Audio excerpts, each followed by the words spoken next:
चाणक्य को मैंने मुक्त कराया सम्राट।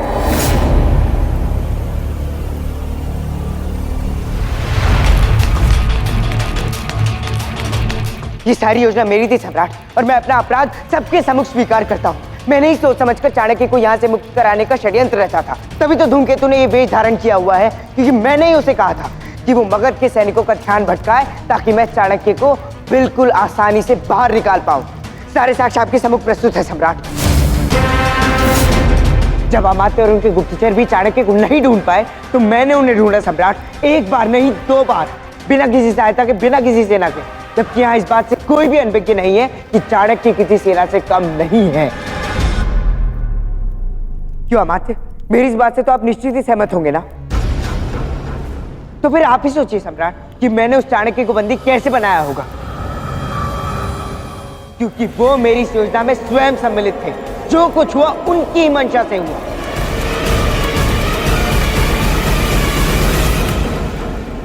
फिर मैं उसे आपके पास लेकर आया। जब आपने उसके प्राण लेने का प्रयास किया तो मैंने सुनिश्चित किया कि आपके संदूक धन से खाली हो। हाँ, ताकि उसके प्राण बचाया जा सके। और फिर मैंने आपकी आज्ञा ली कि मैं उससे पूछताछ कर सकूं। और उसी की आड़ में मैंने उसकी मुक्ति की पूरी योजना का प्रारूप बनाया। और फिर देखिए, उसके बाद वो मुक्त हो गया।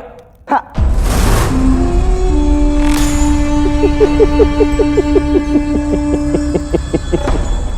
सम्राट, ये वो क्या है ना चंद्रगुप्त, तुम्हारे इस मित्र ने अपना अपराध पहले ही स्वीकार कर लिया है कि इसने चाणक्य की सहायता की।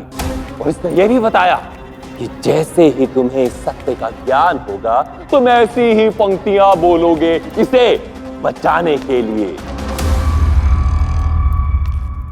वैसे सत्य कह रहा हूं दास, यदि तुम्हारे मित्र ने अपना अपराध पहले स्वीकार नहीं किया होता तो ये उस तरह उसकी गर्दन पर नहीं,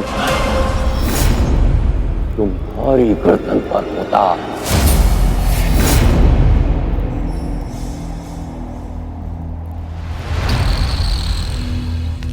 ऐसा क्यों कर रहे हो?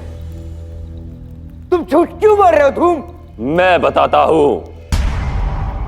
ये देशद्रोही तो अवश्य है, किंतु एक अच्छा मित्र भी है।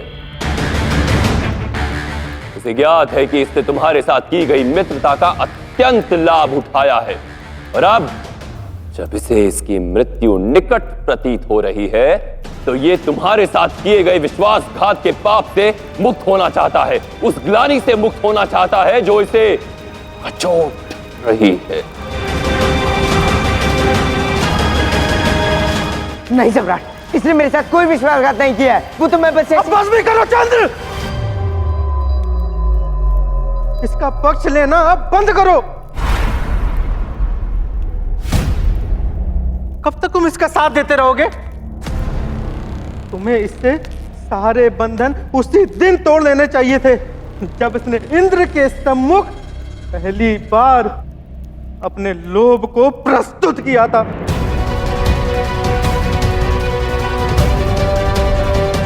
किंतु नहीं, तुम तो बहुत दयालु हो ना। ये क्या कह रहे हो तुम स्थूल?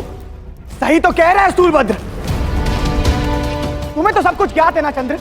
जिस दिन मुझे राजकोष में कार्यरत किया गया था उसी दिन धूमकेतु वहां पे आया था, और ज्ञात है ना उसने क्या कहा था कि उस धन में से हमें अपने लिए कुछ धन रख लेना चाहिए।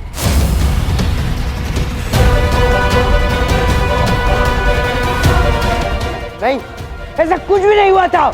बस चंद्र, झूठ बोलने से कुछ बदलने वाला नहीं है, और तुम्हें पता है सब ऐसे ही हुआ था। पर तुम तो बहुत दयालु, बहुत आदर्शवादी हो ना। सिर्फ तुम्हारे कारण मैं कभी अपने लोभ पूर्ति नहीं कर पाया। विचलित हो गया था मैं। धन मेरे सामने होता था, पर तुम्हारे कारण, सिर्फ तुम्हारे कारण कभी उसे प्राप्त नहीं कर पाया।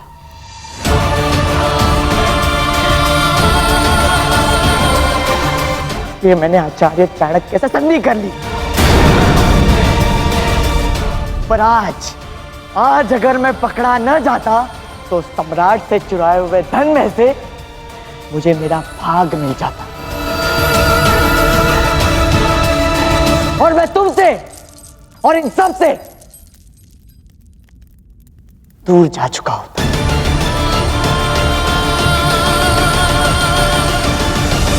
ये स्वर्ण मुद्राएं मुझे तुम्हारे मित्र के पास से मिली है। ये उसी धन का भाग है जो चाणक्य ने चुराया था।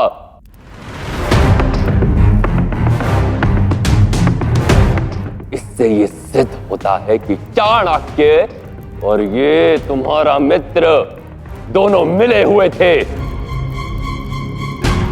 और धन के लोभ में आकर इसने चाणक्य की भागने में सहायता की।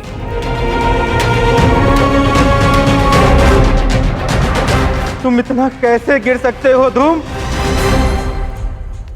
चंद्र ने हमारे लिए क्या कुछ नहीं किया, हमें दास्ता के जीवन से मुक्ति दिलाई।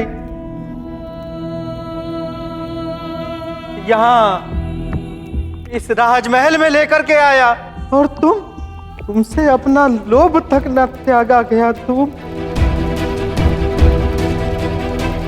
सम्राट कृपा कर मेरी बात सुनिए। जो भी किया मैंने किया, जो दंड देना है मुझे दीजिए। शांत शांत। दंड के लिए तुम्हें भिक्षा मांगने की कोई आवश्यकता नहीं है दास, क्योंकि दंड तो तुम्हें अवश्य मिलेगा। ऐसा दंड मिलेगा जो तुम्हें सदैव स्मरण करवाता रहेगा कि तुम्हारा कर्तव्य केवल सम्राट के प्रति है और किसी के प्रति नहीं। ना माता, ना पिता, ना भाई, ना बहन, ना ही मित्र। ऐसा दंड जो कि मृत्यु दंड से भी भयंकर होगा।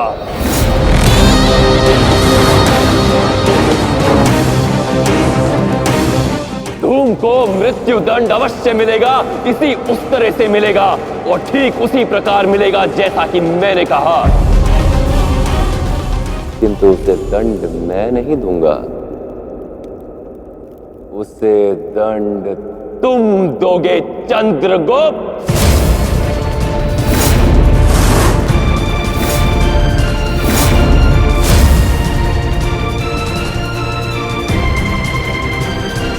ये लो, इसे महल में लाने का अपराध तुमने किया, इस पर अंधविश्वास करने का अपराध तुमने किया, तो अब अपने अपराध का पश्चाताप करो।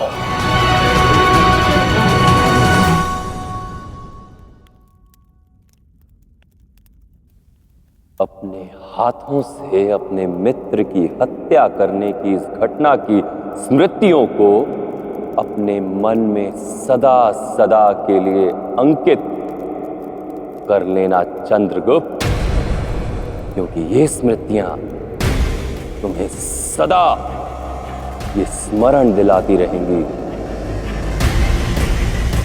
कि तुम्हारी निष्ठा केवल सम्राट के प्रति है, कि तुम्हें किसी पर अंधविश्वास नहीं करना चाहिए, केवल स्वयं पर विश्वास करना चाहिए।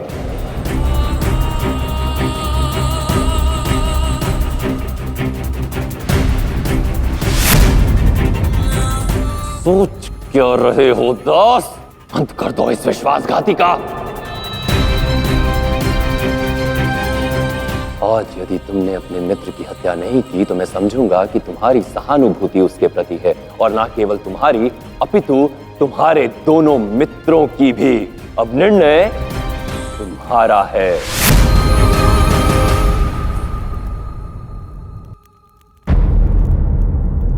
या तो तुम धूमकेतु के प्राण ले लो, या अपने साथ साथ अपने अन्य मित्रों के प्राण भी दांव पर लगा दो।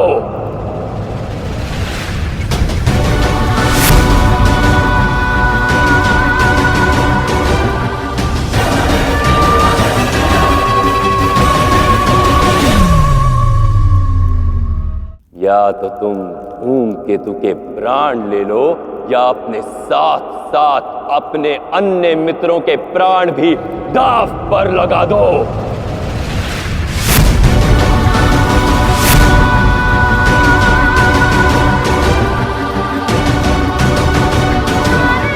ठीक है, यही तुम्हारा निर्णय है तो ठीक है। सबसे पहले मैं इसके प्राण लेता हूं।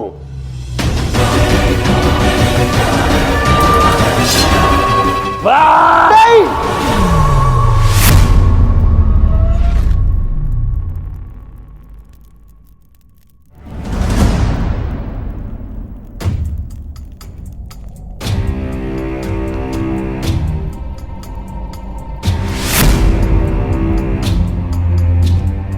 कार्य शीघ्र पूर्ण करो दास।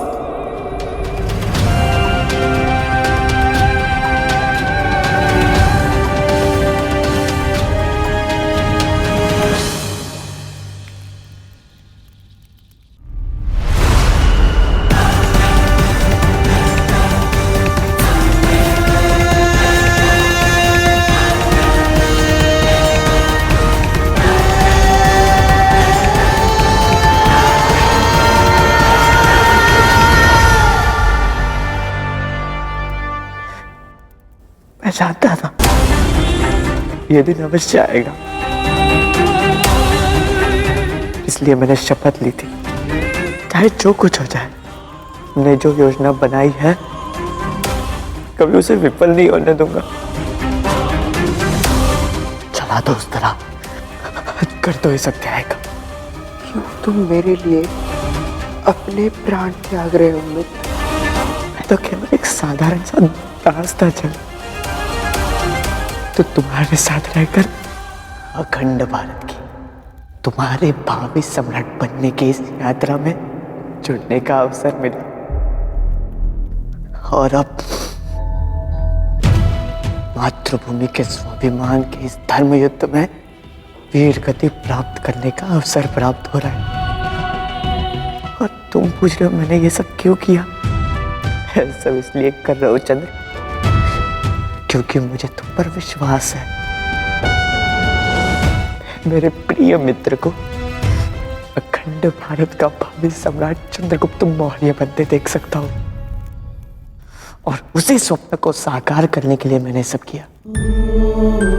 मुझे वचन दो मित्र, चाहे जो कुछ हो जाए, तुम इस सिंहासन पर सिर होकर ही दिखाओगे, अखंड भारत का स्वप्न साकार करके दिखाओगे। चंद्र चंद्र चंद्र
साधो,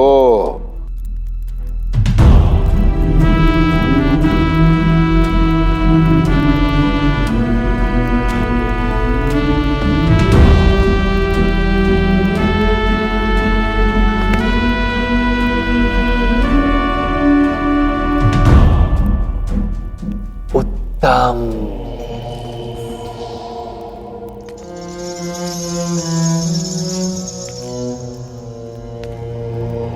अति उत्तम। तुमने अपनी मित्रता को न्याय के मार्ग की बाधा नहीं बनने दिया। मुझे तुमसे यही आशा थी। अति उत्तम।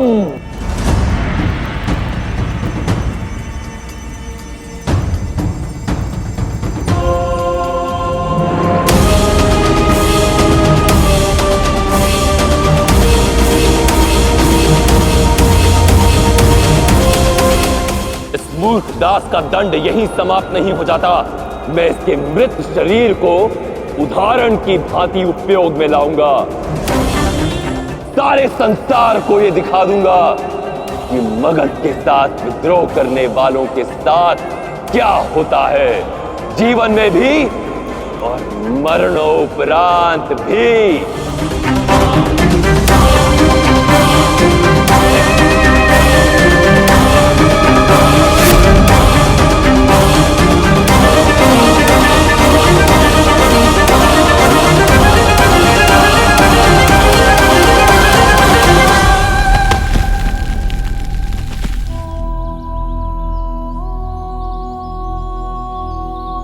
ये मर चुका है किंतु इसका दंड अभी शेष है। यहां से आने जाने वाला प्रत्येक नागरिक इस पर पत्थर फेंकेगा।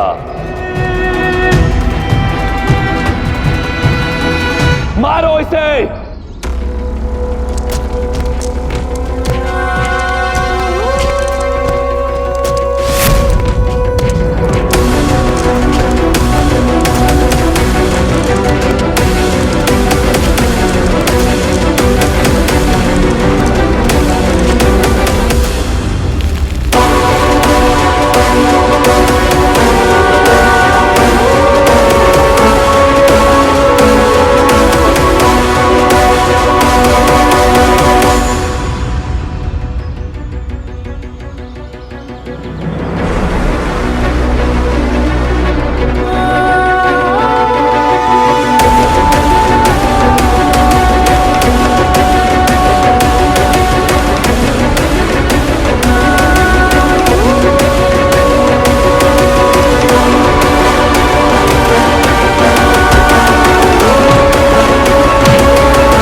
महारानी,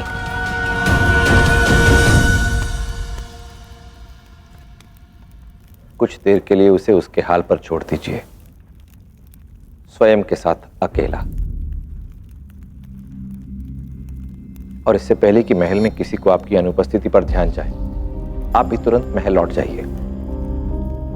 आचार्य, उसे मेरे विश्वास पर छोड़ दीजिए। अखंड भारत का भावी सम्राट इस समय शोक संतप्त है, ग्लानि में डूबा हुआ है, परंतु मैं उसे अधिक समय ऐसे नहीं रहने दूंगा।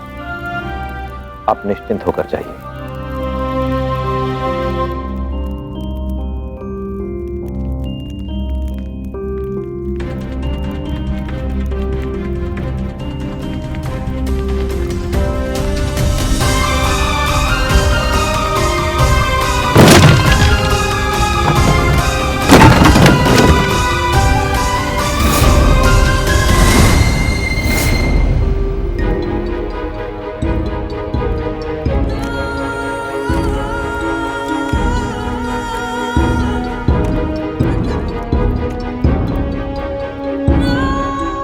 एक रस्सी भी ठीक से नहीं पकड़ी जाती तुम लोग से। किसने गिराया था मुझे? ये सब इस मोटे के वजह से हुआ है।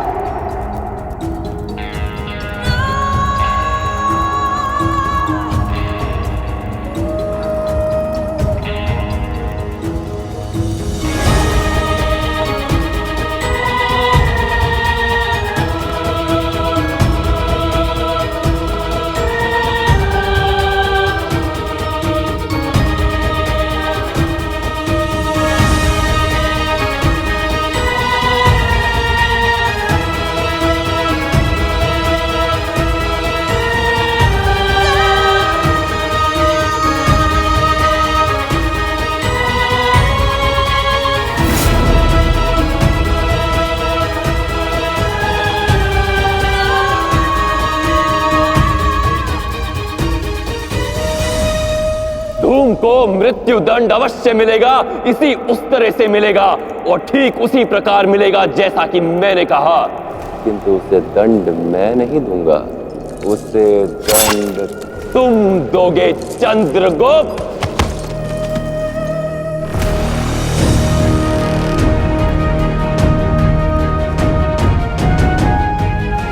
मुझे क्षमा करना मित्र धूमकेतु, मैं तुम्हारे प्राणों की रक्षा नहीं कर सका।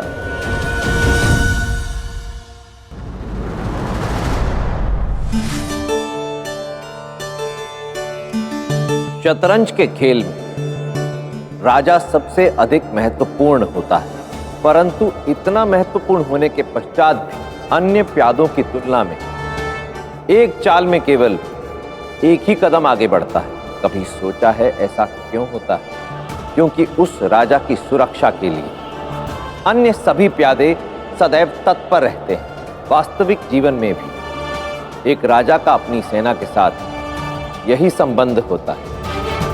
इसलिए एक राजा को सदैव अपनी सेना में ऐसे लोगों का चयन करना चाहिए जो अपने राजा की सुरक्षा के लिए, उसके मान के लिए अपने प्राण, अपना जीवन, अपना सर्वस्व न्यौछावर करने को सज्ज रहे।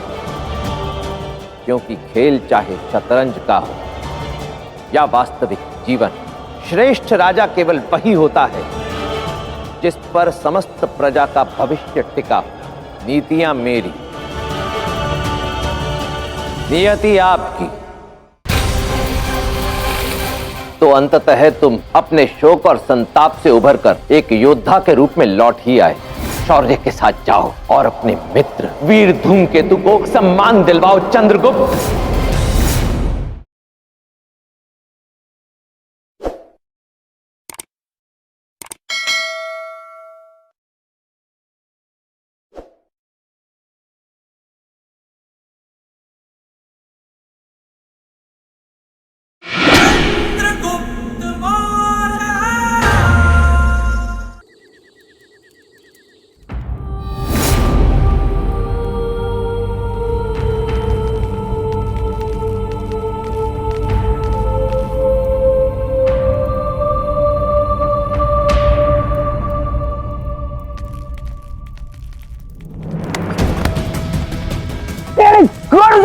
छोड़ो, छोड़ो मुझे, कहाँ ले जा रहे हो?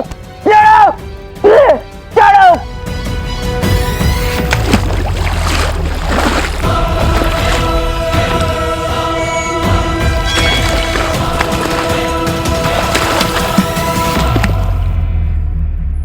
क्या है ये सब? तो अंततः तुम अपने शोक और संताप से उभरकर एक योद्धा के रूप में लौट ही आए। एक ऐसा योद्धा जिसमें अपने शत्रु को मुंह तोड़ उत्तर देने की ऊष्मा व्याप्त है चंद्रगुप्त। इस भावना को अपने भीतर सहेज कर रखो। अपने शोक को अपनी दुर्बलता नहीं, अपना बल बनाओ चंद्रगुप्त। और स्वतंत्रता के इस संग्राम को वहीं से आरंभ करो जहां से तुम्हारे मित्र धूमकेतु ने इसे छोड़ा था। वो धूमकेतु जो वीरगति को प्राप्त हुआ, परंतु मरणोपरांत भी उसके नाम के साथ वीर का सम्मान नहीं है, अपितु देशद्रोही का अपमान झेलना पड़ रहा है उसे। यहां से आने जाने वाला प्रत्येक नागरिक इस पर पत्थर फेंकेगा। मारो इसे। धूमकेतु जिस मान और सम्मान का अधिकारी है चंद्रगुप्त, उसे वो उपलब्ध कराना तुम्हारा परम कर्तव्य है चंद्रगुप्त। धूमकेतु जैसे वीर के शव का पूर्ण विधि के साथ अंतिम संस्कार करना अत्यावश्यक है। उस वीर का बलिदान हमारे नमन की राह देख रहा है। इसलिए दूर करो अपने इस शोक के तमस को और शौर्य के साथ जाओ और अपने मित्र वीर धूमकेतु को सम्मान दिलवाओ चंद्रगुप्त।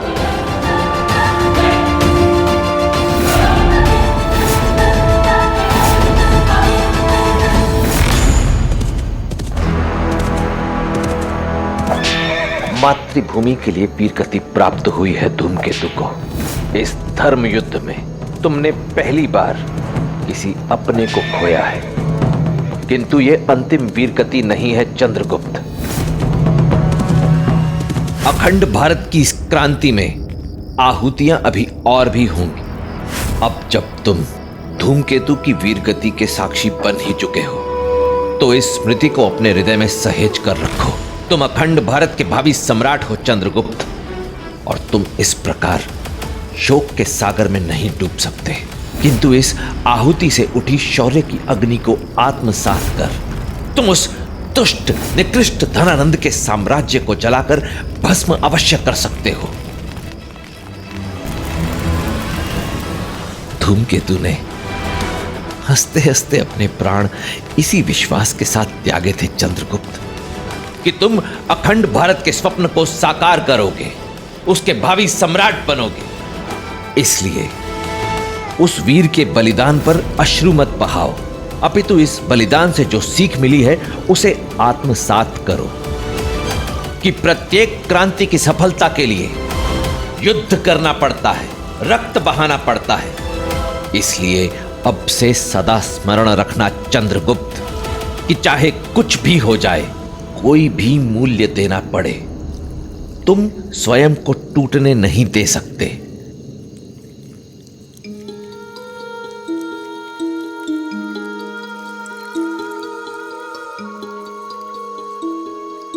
धूमकेतु!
जब तुम धूमकेतु की चिता को अग्नि दोगे, उस चिता को अपने हृदय में तब तक प्रज्वलित रखना जब तक तुम उसका और उसके जैसे अनेकों लोगों का बलिदान सार्थक कर अखंड भारत के भावी सम्राट नहीं बन जाते। जैसे अर्जुन ने अभिमन्यु की मृत्यु के पश्चात अपने अस्त्र शस्त्र नहीं त्यागे थे, उसी प्रकार तुम्हें भी ये क्रांति जारी रखनी होगी। धनानंद के साथ ये युद्ध तुम्हारा धर्म युद्ध भी है और कर्म युद्ध भी।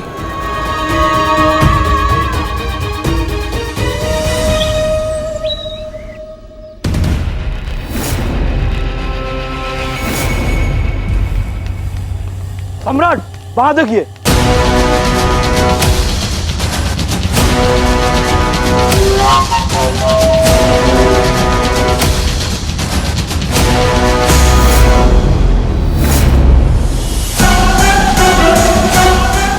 तुम्हारा सर्वनाश निकट है धनानंद, सज रहो अपने अंत के लिए।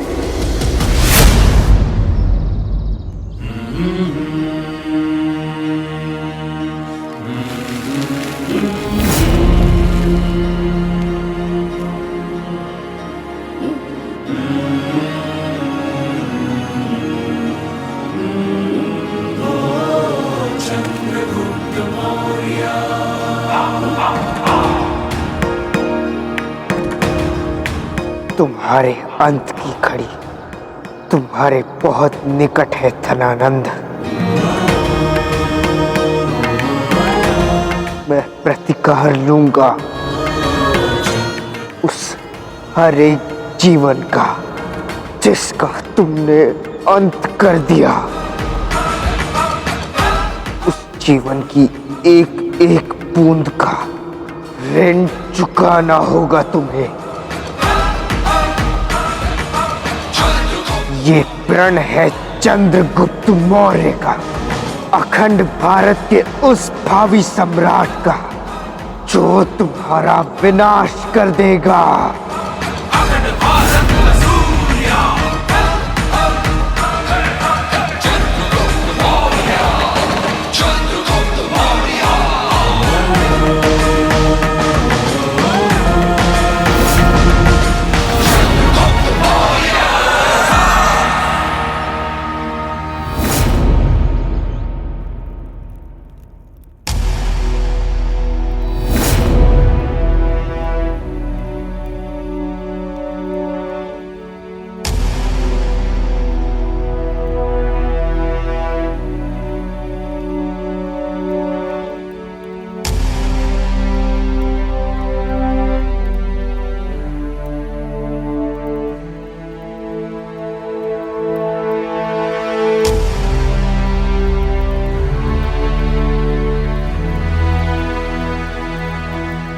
कहां जा रहे हो चंद्रगुप्त? सेल्यूकस के पास, ताकि वो हमें शीघ्र अतिशीघ्र सेना और अस्त्र शस्त्र उपलब्ध करा सके। महापूर्णिमा में अब केवल 10 ही दिन शेष है आचार्य। समय बहुत कम है और प्रबंध बहुत सारे करने हैं, और वैसे भी सेना के बिना कोई भी क्रांति संभव नहीं है। निसंदेह जाओ तुम सेल्यूकस के पास अस्त्र शस्त्र और सैन्य सहयोग के लिए। सेल्यूकस के पास संसार के श्रेष्ठतम अस्त्र और शस्त्र, सेना भी है, और जितना धन तुमने उसे दिया उसके बदले वो ये सब तुम्हें अवश्य दे देगा। परंतु क्या तुम्हें लगता है कि सेल्यूकस की सेना की सच्ची निष्ठा तुम्हें प्राप्त हो पाएगी? अर्थात सेल्यूकस के सैनिक तुम्हारे साथ युद्ध अवश्य करेंगे, परंतु उनकी निष्ठा तुम्हारे साथ नहीं, सेल्यूकस के प्रति होगी। जिस उद्देश्य की पूर्ति हेतु तुमने क्रांति की इस ज्वाला को प्रज्वलित किया है, विदेशी सैनिक उस उद्देश्य को कभी नहीं समझ पाएंगे चंद्रगुप्त। तुम्हें तो ऐसी सेना की आवश्यकता है जिसकी निष्ठा मातृभूमि को स्वतंत्र कराने की उद्देश्य के प्रति सच्ची हो। तुम्हें ऐसे सैनिक चाहिए चंद्रगुप्त जिसकी धमनियों में सौदा नहीं क्रांति दौड़ रही हो। एक ऐसी सेना जो इस उद्देश्य के लिए अपने प्राण दांव पर लगा दे, जो अपने रक्त की अंतिम बूंद तक मातृभूमि के लिए, अखंड भारत के स्वप्न के लिए, तुम्हारे लिए लड़े। किंतु आचार्य, हमें ऐसे लोग कहां मिलेंगे? ऐसी निष्ठा, ऐसा जोश हम लोगों के अतिरिक्त और किसके पास होगा? है उन लोगों में जिनके तुम उत्तराधिकारी हो चंद्रगुप्त। पीपली वन के क्षत्रिय। पिपलीवन के क्षत्रिय? किंतु उन्हें तो पिपलीवन के विध्वंस के समय ही धनानंद ने समाप्त कर दिया था ना? मिथ्या बात है, ये असत्य है। वो असत्य जो स्वयं धनानंद ने संसार में फैलाया। वो चाहता था संसार इसी को सत्य मान ले, परंतु मुझे सेनापति मत्सल देव ने बताया था पीपली वन के विध्वंस के पश्चात धनानंद ने वहां से 1000 सैनिकों को बंदी बनाया था। ये वो 1000 सैनिक हैं चंद्रगुप्त जिनके हृदय में वही साहस और वही प्रतिकार की भावना है जो तुम्हारे हृदय में है। यदि अब भी उन सैनिकों के हृदय में वही अग्नि प्रज्वलित हुई तो एक एक सैनिक धनानंद के 100 सैनिकों पर भारी पड़ेगा। आज 12 वर्ष पश्चात उन 1000 सैनिकों में से जो भी बचे हैं, यदि हम उन्हें अपने साथ मिला लें तो एक ऐसी सेना का निर्माण हो जाएगा चंद्रगुप्त जो धनानंद का अंत कर देगी।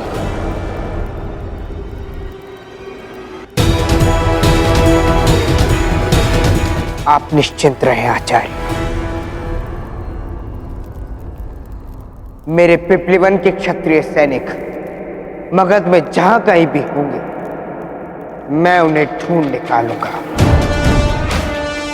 और फिर खड़ी होगी धनानंद के विरुद्ध हमारी अपनी सेना।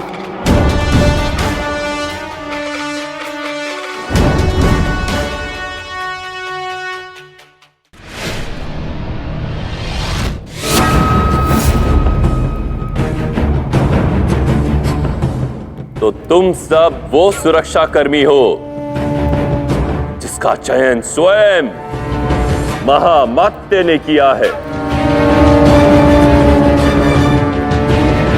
तो अब जब तुम लोग महल के नए रक्षक बन ही गए हो, तो मैंने सोचा क्यों ना तुम्हारा स्वागत एक संयुक्त भोज के साथ किया जाए।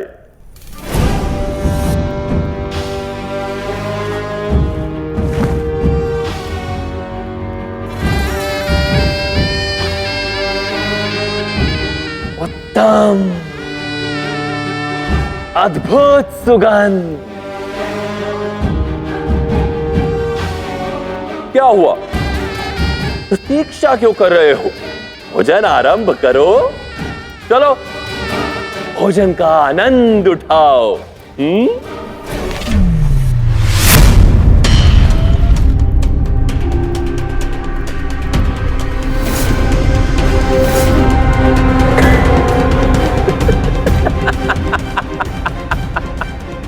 सभी शीश उन रक्षकों के हैं जिनकी नाक के नीचे से भरे बाजार में वो शत्रु धूमकेतु का शव ले गए थे। वो अपने कर्तव्य के प्रति सजग और सचेत नहीं थे। यदि तुमसे भी ऐसी ही भूल हुई तो मैं भी यहां रहूंगा, ये थालियां भी यहां रहेंगी, किंतु इन शीश के स्थान पर तुम लोगों के सर होंगे। जाओ, मुझे मेरे भोजन का आनंद लेने दो।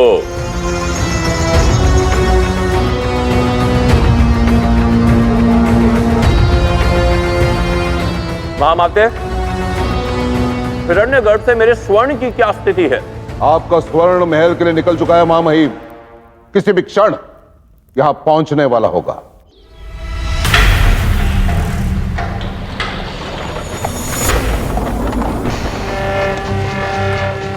उसे मेरे सुरक्षा कोष में सुरक्षित रखवा दीजिए। सेल्यूकस को शीघ्र ही पता चल जाएगा कि चाणक्य भाग गया है। ऐसे में वो मुझ पर अपनी प्रभुता जताने का प्रयास अवश्य करेगा।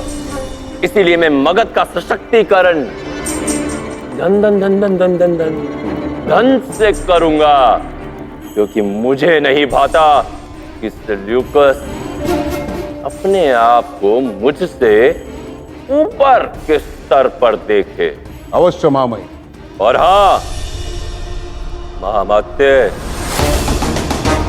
अपने कान और आंखें खुली रखना।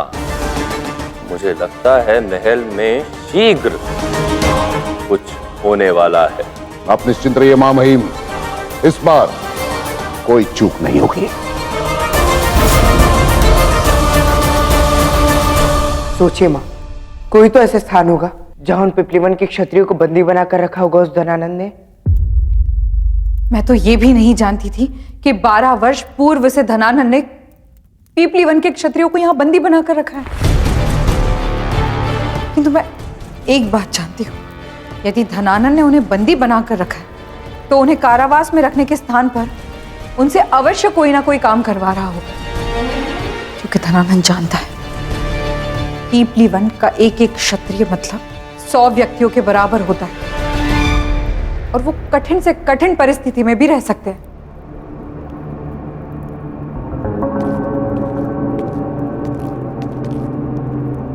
चंद्र, मैं घर जा रहा हूं। मेरा मन बहुत विचलित लग रहा है। मैं जा रहा हूं। क्या हुआ इंद्र? आज राजकोष में नई मुद्राएं आई थी, और जब मैं उन्हें गिन रहा था तब मैंने देखा कि उन पर रक्त लगा हुआ था। न जाने किन लोगों का रक्त होगा और किन परिस्थितियों में वो धन राजकोष में लाया गया था कि इतने सारे मुद्राओं पे वो रक्त था। ये सब सोच के मेरा मन बहुत विचलित हो रहा है चंद्र। नई मुद्राएं? किंतु ये मुद्राएं कहां से आई? अभी तो कर वसूलने का समय भी नहीं हुआ है। नहीं, ये मुद्राएं मगध वासियों के कर से नहीं आई है।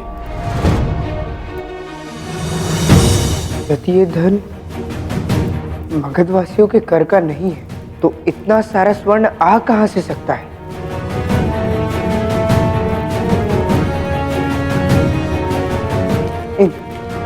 सोचो, तुमने इस स्वर्ण के विषय में कहीं कुछ तो सुना होगा।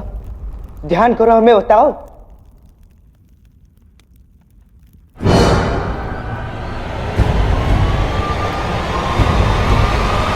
हाँ, मैंने सैनिकों को बात करते हुए केवल इतना ही सुना था कि यह स्वर्ण श्रमिकों के पसीने से नहीं, सम्राट के पुराने शत्रुओं के रक्त और हड्डियों से निकाला गया है चंद्र।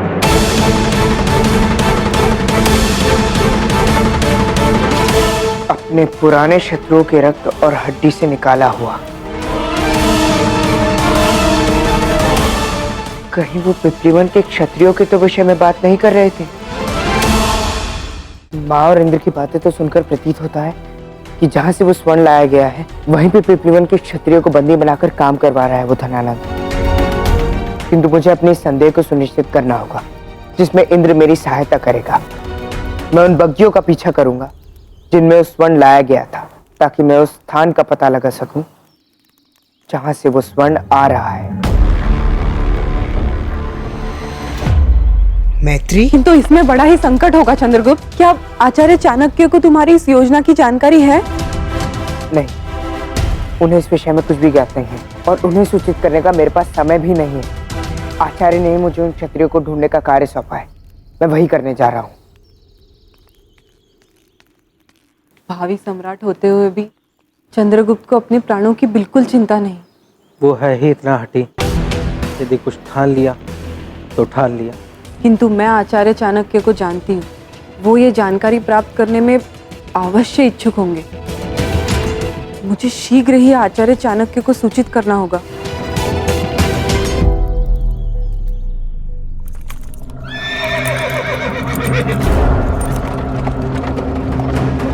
चलो चलो, शीघ्र आगे बढ़ो, चलो चलो चलो।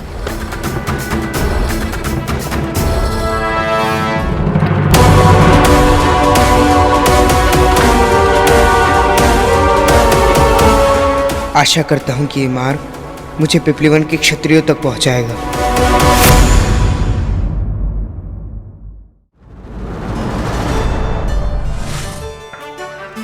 लोहे को तलवार का रूप लेने के लिए कई प्रक्रियाओं से गुजरना पड़ता है।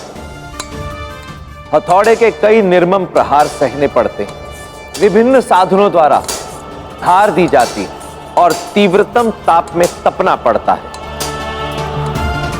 इन सबको सहने के पश्चात ही तलवार अपना अस्तित्व पाती है। इसी प्रकार व्यक्ति के जीवन में आई सभी कठिनाइयां, दुख और पराजय व्यक्ति के अस्तित्व को आकार देती हैं। इसलिए यदि तलवार बनकर शत्रु को धराशायी करने की इच्छा अपने मन में रखते हो तो उन सभी अनुभवों का सामना करने के लिए सज्ज रहो जिनके कारण तलवार अपना आकार पाती है, अपनी धार पाती है। तभी प्राप्त होगी विजय। नीतियां मेरी,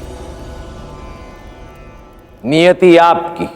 मेरे संदेह की पुष्टि करता है कि तुम ही चाणक्य की गुप्तचर हो। उसने मेरा चुराया हुआ धन कहां छिपाया है और वो शिष्य कौन है जिसके साथ मिलकर वो मेरे प्रति षड्यंत्र कर रहा है।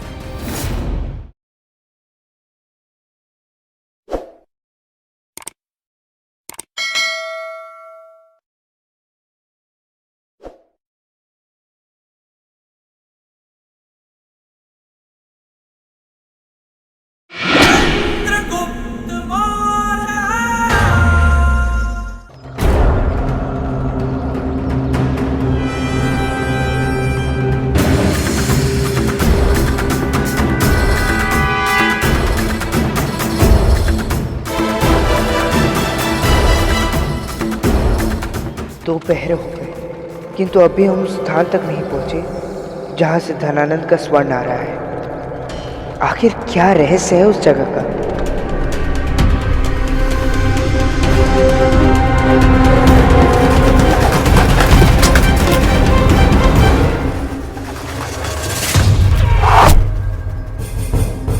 साधो, स्मरण है ज्येष्ठ, बचपन में हम ये खेल कितना खेला करते थे। स्मरण है भ्राता, आपके साथ व्यतीत किया एक क्षण मेरे लिए अविस्मरणीय है। मैं मानता हूं ज्येष्ठ कि आपने अपनी उंगली खो दी है, किंतु धूम को पकड़ने में सहायता करने से आपने मेरे मन में पुनः अपने लिए स्थान अर्जित कर लिया। धन्यवाद सम्राट। किंतु ना जाने क्यों ज्येष्ठ, मुझे ऐसा लगता है कि अब भी कुछ शेष है। मुझे पता नहीं, कुछ है जो हमारी दृष्टि से ओझल है।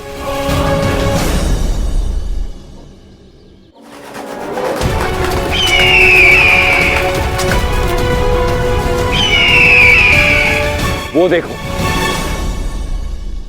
उधर उस पक्षी को, वो भिन्न है क्योंकि वो एक दूत है। निश्चिंत रहिए महामहिम, जब से आपका धन चोरी हुआ है तब से महल के आसपास के सभी दूत पक्षियों का पीछा किया जा रहा है। उत्तम, फिर तो केवल उसको पकड़ना होगा जिसने उस पक्षी को भेजा है।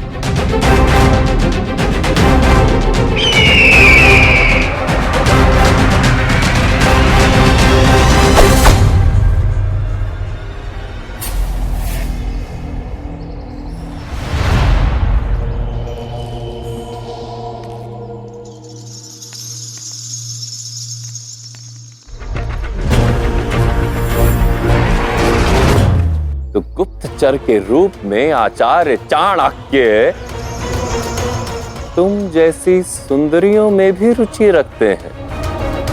आचार्य चाणक्य के बारे में ऐसे निम्न स्तर की बातें करते हो, तुम्हें लज्जा होनी चाहिए।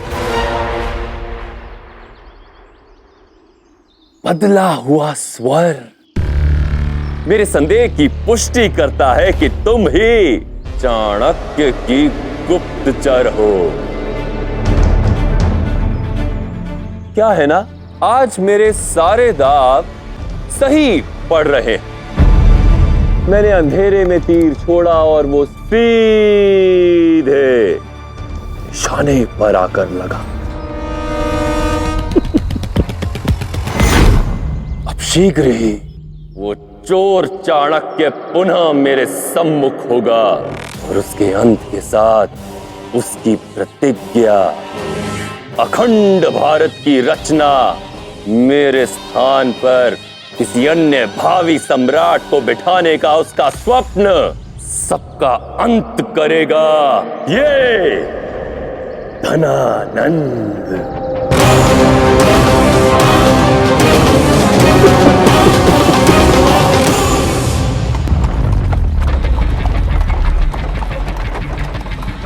हम महल और नगर से बहुत दूर आ गए हैं। पता नहीं क्या है यहाँ।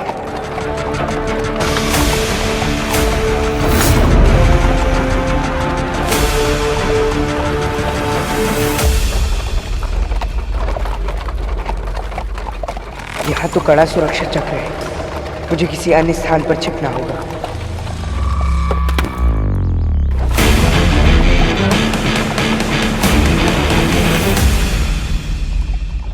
महल से इतनी दूर, इतनी सुरक्षा। कहीं यहाँ भी धनानंद का कोई गुप्त धन तो नहीं है जहां से वो मुद्राएं महल तक पहुंचाई गई हो। प्रतीत होता है कि ये वही स्थान है जहाँ पे प्लिवन की क्षत्रियों को धनानंद ने श्रमिक बनाकर रखा हुआ है। मुझे और निकट जाकर देखना होगा। जानती हो तुम्हारे साथ क्या होने वाला है? मेरे सैनिक तुम्हें जलते हुए कोयले में डालकर तुमसे चाणक्य की सारी जानकारी निकलवाएंगे। तुम्हें इतनी यातनाएं देंगे कि तुम स्वयं सब कुछ उगल दोगी। उसने मेरा चुराया हुआ धन कहां छिपाया है और वो शिष्य कौन है जिसके साथ मिलकर वो मेरे प्रति षड्यंत्र कर रहा है। सब कुछ कहोगी तुम अपने इन प्यारे होठों से। जो कई यातनाओं के पश्चात तुम मेरे मुख से सुनना चाहते हो वो मैं तुम्हें पहले ही बता देती हूँ कि तू एक धूर्त है, एक पौरुषहीन राजा है। शीघ्र ही भारत का भावी सम्राट उठेगा और तुझे अपने पैरों तले कुचलकर तेरा स्थान लेगा।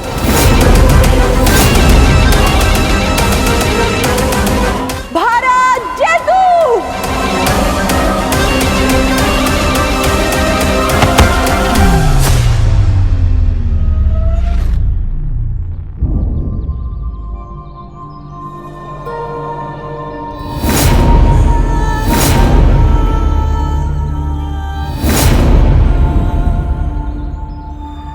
तुम्हें तो मुक्ति मिल गई, किंतु फिर भी वो चाणक्य नहीं बचेगा।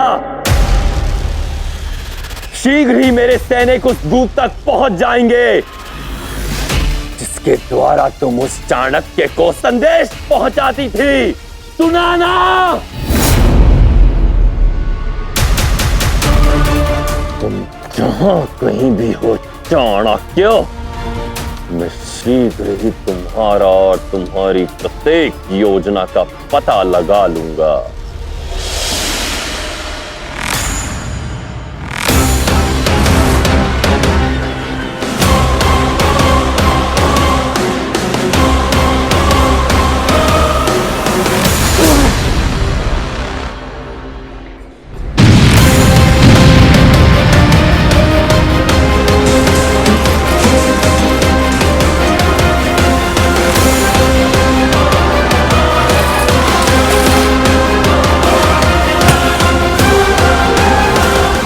ये है धनानंद के अपार धन का रहस्य, एक अनंत स्वर्ण की खान।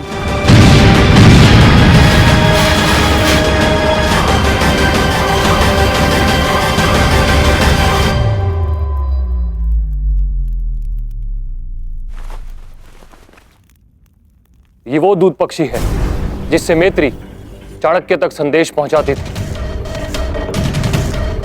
इससे पूर्व ये चाणक्य तक पहुंचता, उसने इसे मार दिया।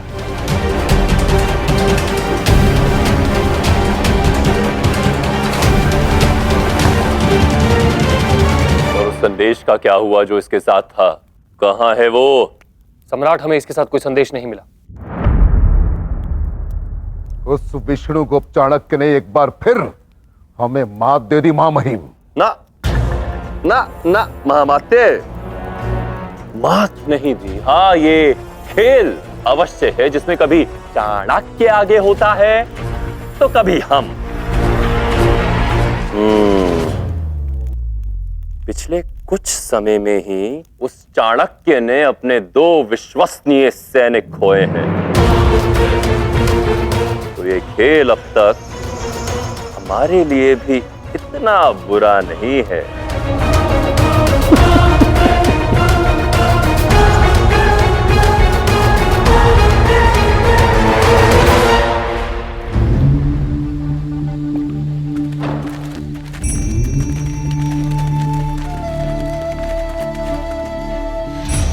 मेरी श्रद्धांजलि को स्वीकार करो वीरांगना मैत्रेयी।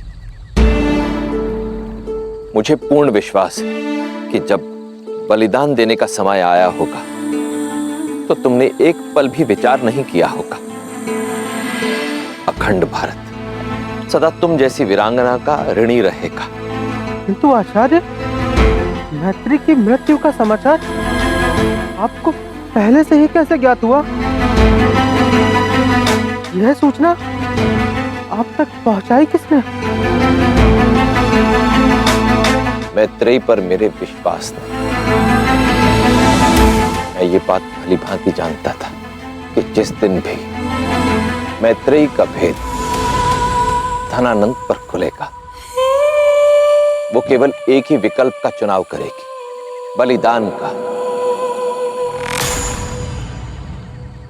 आचार्य, आप तक पहुंचने से पूर्व ही आपने उस दूत पक्षी को कैसे मारा? ऐसी आपातकालीन स्थिति से निपटने के लिए मैंने योजना बहुत पहले ही बना ली थी। यदि कभी किसी आपातकालीन स्थिति में तुम्हें मुझ तक कोई संदेश पहुंचाना हो तो आश्रम कभी मत भेजना। यहां से एक कोस दूर उस विनष्ट मीनार की ओर भेजना, ताकि यदि कोई तुम्हारे दूत का पीछा भी कर रहा हो तो हमारे इस गुप्त आश्रम तक ना पहुंच पाए। आप निश्चित रहिए आचार्य, ऐसा ही होगा।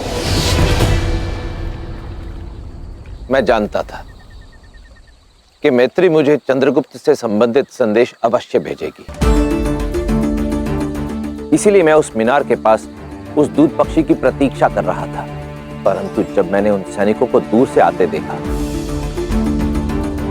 तो समझ गया कि उस दूत पक्षी का अंत करने के अतिरिक्त मेरे पास और कोई विकल्प नहीं। पहले धूमकेतु और अब मैत्री। पता नहीं धनानंद को उसके सिंहासन से विमुख करने से पूर्व हमें और कितने बलिदान देने होंगे। आचार्य, स्वतंत्रता के इस संग्राम में आहुतियां अभी और भी दी जाएंगी स्थूलभद्र, परंतु ये आहुतियां हमें दुर्बल नहीं और अधिक सबल करेंगी, हमारे हृदय में धधकती ज्वाला को और अधिक प्रबल करेंगी। ईश्वर से बस यही कामना करो कि चंद्रगुप्त शीघ्र ही पीपली बन के उन क्षत्रियों का पता लगा ले जिन्हें धनानंद ने बंदी बनाकर कहीं छिपा रखा है। एक बार वो क्षत्रिय हमारे साथ इस स्वतंत्रता संग्राम में जुड़ गए तो हमारी शक्ति कहीं अधिक बढ़ जाएगी।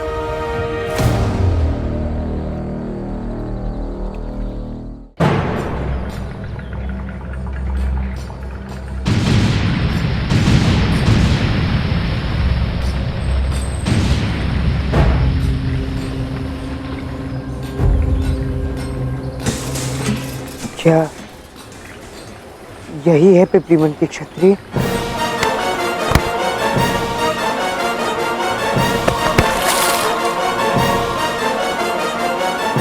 अरे कोई सहायता करो। मौन!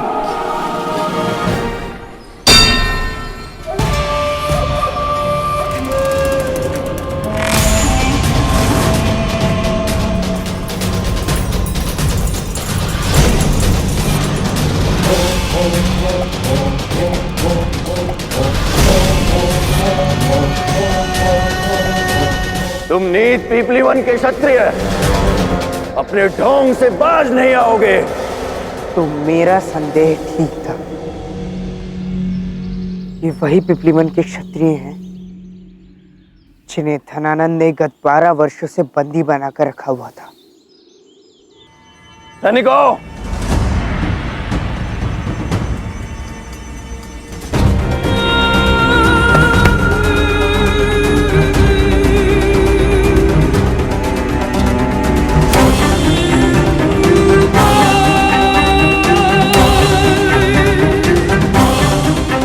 बहुत घायल हो गए हो तुम, सर फट गया है तुम्हारा और प्रतीत होता है कि मेरुदंड भी टूट गया है। तो अब तुम मेरे किसी काम के नहीं।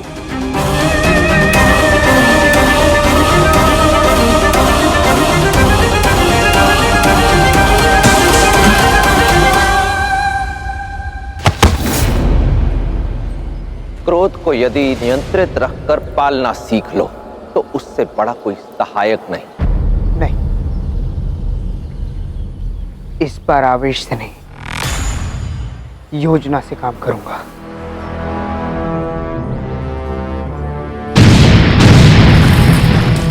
आप चिंता ना करें मेरे पिपलीवन के क्षत्रियों, मैं वचन देता हूं कि मैं शीघ्र ही लौट कर आऊंगा और आप सबको मुक्त कराऊंगा। यातनाओं और दासत्व की इन बेड़ियों से बस कोई उचित मार्ग मिल जाए।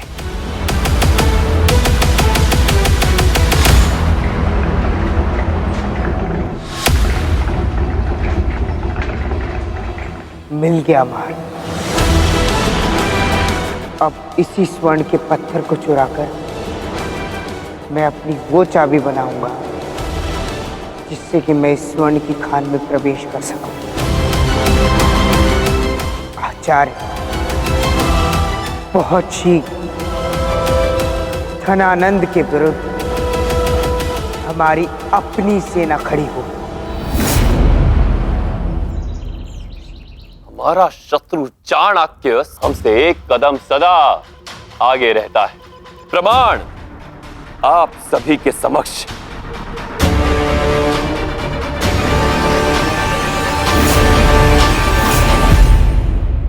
इससे पूर्व कि मैं उससे अपने धन को बचा सकता, वो मेरे गुप्त धन को चोरी करके छिपाने में सफल रहा। और जब मैंने उस चाणक्य को विष दिया तो उसने धूमकेतु के साथ अपने भागने की योजना को सफलतापूर्वक साकार कर लिया। और जब हमने उस तक संदेश पहुंचाने वाले पक्षी का पीछा किया, उससे पूर्व ही चाणक्य ने इसे मार दिया। इससे एक बात प्रमाणित होती है, यदि हमें चाणक्य से जीतना है तो हमें कोई ऐसी योजना बनानी होगी जो उसकी सोच से एक कदम आगे हो। ऐसा ही होगा सम्राट।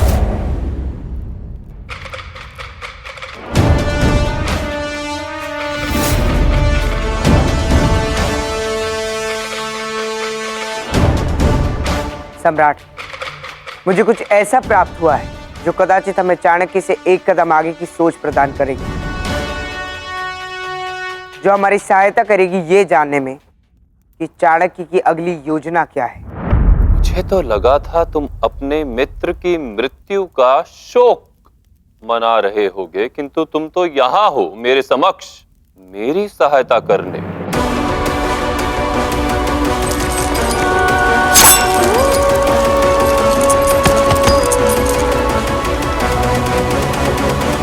दास के पास शोक मनाने का समय नहीं होता है सम्राट। इसीलिए धूम की मृत्यु का शोक मनाने के बजाय मैं उसके घर गया था और फिर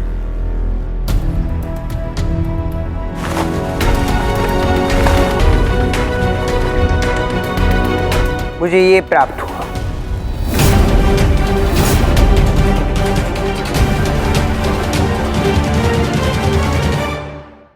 तो मेरे सोने की खान का पत्थर है जिसके विषय में कोई नहीं जानता। धूम के पास इस पत्थर का होना ये प्रमाण है सम्राट कि चाणक्य निश्चित रूप से आपकी सोने के खान के विषय में जानता है। क्या? और ये पत्थर बता रहा है कि आपके गुप्त धन के पश्चात चाणक्य की दृष्टि अब आपके सोने के खान पर है। सम्राट, कोई तो है जिसने चाणक्य के साथ हाथ मिला लिया है। क्या उस खान में आपको किसी पर संदेह है जो आपसे शत्रुता रखता हो? वहां सभी मेरे शत्रु हैं, क्योंकि वहां सब पिपलीवान के क्षत्रिय जो हैं। सोचिए सम्राट, यदि चाणक्य ये पत्थर वहां से लेकर आ सकता है तो इसका अर्थ है कि वो पिपलीवन के क्षत्रियों के साथ संपर्क ही साध सकता है, उन्हें आपके विरुद्ध करके आपसे युद्ध करवा सकता है, क्रांति की चिंगारी भड़का सकता है। सम्राट, मेरे विचार से आपको तुरंत ही अमात्य को भेजकर इस समस्या को परंपरा से पूर्व ही समाप्त कर देना चाहिए। नहीं महामहिम, यदि मैं वहां गया तो सचेत हो जाएंगे। हमें सर्वप्रथम इस बात का पता लगाना है कि उनकी योजना क्या है, और इसके लिए हमें उनके बीच अपना सबसे विश्वसनीय व्यक्ति को भेजना होगा, वो भी एक दास के रूप में, जो हमारे लिए गुप्तचर का काम करेगा। तो आपकी दृष्टि में कोई दास है जो ये कार्य कर सकता है महामात्य? एक व्यक्ति है महामहिम, और ये कार्य आपके प्रिय दास चंद्रगुप्त के अतिरिक्त और कौन कर सकता है? ये केवल यही है जो असंभव को संभव बनाने का सामर्थ्य रखता है महामहिम। उत्तम, तो चंद्रगुप्त को सोने की खान तक आप ही लेकर जाएंगे महामात्य। जी महामहिम।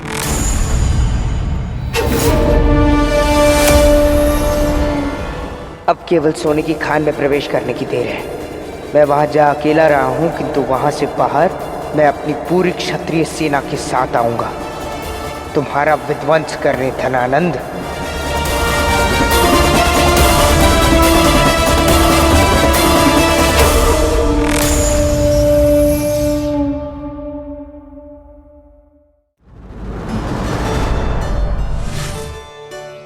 व्यक्ति को जीवित रहने के लिए सबसे अधिक आवश्यकता किस वस्तु की होती है? भोजन, जल अथवा श्वास लेने के लिए वायु की? नहीं, सबसे आवश्यक यदि कुछ है तो वो है आशा। भले ही व्यक्ति के पास कोई भी सुख सुविधा ना हो, परंतु यदि उज्जवल भविष्य की आशा हो तो वो उसी आशा को अपनी शक्ति बनाकर भविष्य में आने वाली बड़ी से बड़ी बाधा को भी पार कर सकता है। इसलिए जीवन में यदि सब कुछ छिन जाए या खो जाए, तब भी आशा का दामन थामे रखो। स्मरण रहे, आशा की एकमात्र किरण घने से घने अंधकार को मिटाने के लिए पर्याप्त होती है। नीतियां मेरी, नियति आपकी। चंद्रगुप्त उस खान में उपस्थित सभी क्षत्रियों से मिले, किंतु ये कौन कहता है आचार्य कि वो सभी क्षत्रिय चंद्रगुप्त पर तुरंत ही विश्वास कर लेंगे? पीपली वन के उन क्षत्रियों को इस स्थान से बाहर निकालने से अधिक कठिन होगा उनके मन में आशा जागृत करना।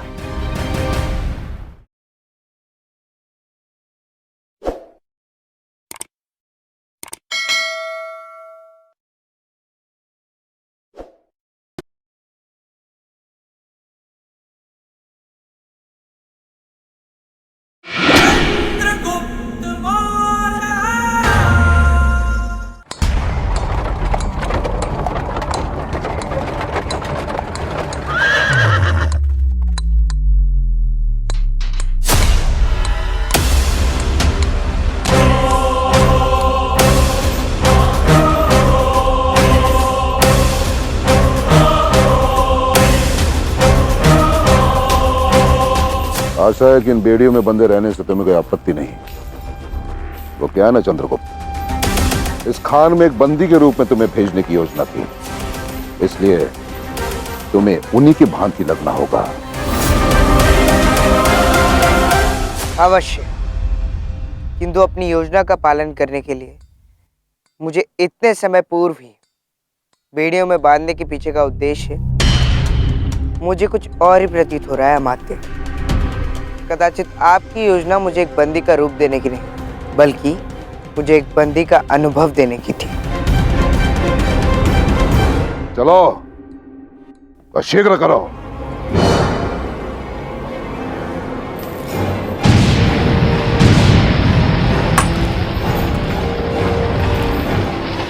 पतनराज,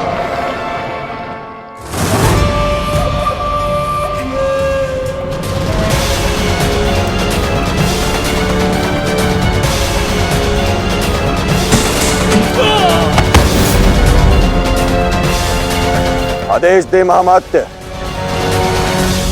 सम्राट का आदेश है कि इस दास को तुम्हारे अन्य बंदियों के भांति काम पे लगाया जाए इस खान में,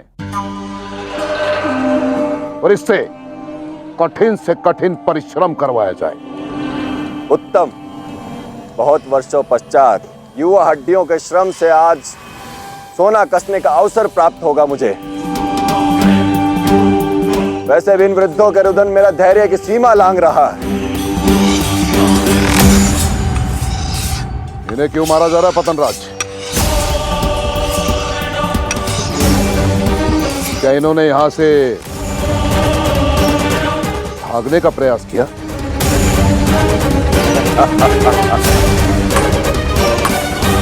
भागने का प्रयास?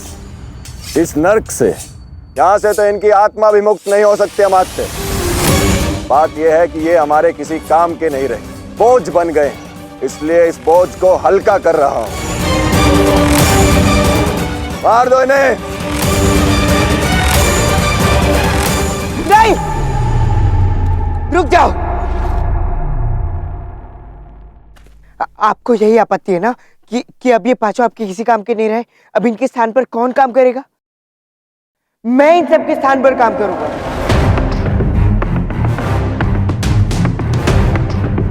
बस आप इन सबको जीवित छोड़ दीजिए। 5 लोगों का काम ये बच्चा अकेला करेगा। देखते हैं कब तक कर पाओगे। इसे तुरंत काम पर लगाओ।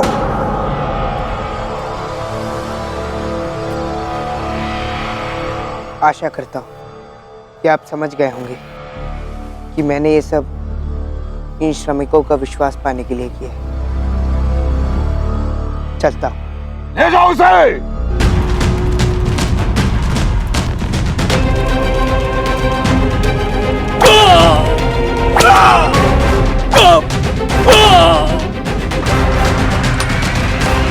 स्मर रहे पतनराज, ये दास यहाँ से जीवित बाहर नहीं निकलना चाहिए। तो मुझे तो ज्ञात हुआ था कि ये यहाँ सम्राट के आदेश पर एक विशेष उद्देश्य के लिए आया है, किसी समस्या उत्पन्न करने वाले को पकड़ने के लिए। यही तो समस्या की जड़ है, समस्या की जनक है। चाहता हूं कि समस्या यही इस खान में सदा सदा के लिए समाप्त हो जाए। परंतु तुम्हें सुनिश्चित करना होगा कि इसकी मृत्यु एक दुर्घटना लगे। यदि तुम्हें इस कार्य करने में दुविधा है तो स्मरण रहे, तुम आज जो भी हो मेरे कारण हो।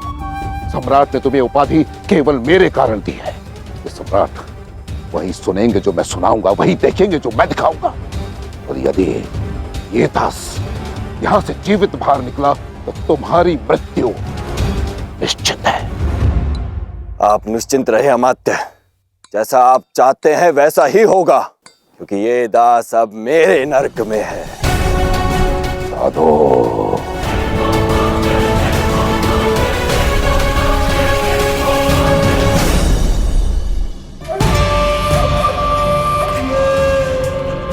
तो जब अब ये बच्चा तुम्हारा परिश्रम करने के लिए प्रतिबद्ध है तो जाओ इस खान के किसी कोने में अपना घृणित और व्यर्थ जीवन व्यतीत करो। अगर तुम्हारा भाग्य अच्छा रहा तो तुम्हें मृत्यु शीघ्र ही प्राप्त हो जाएगी, अन्यथा अपना ये नरक के जीवन ही व्यतीत करते रहना।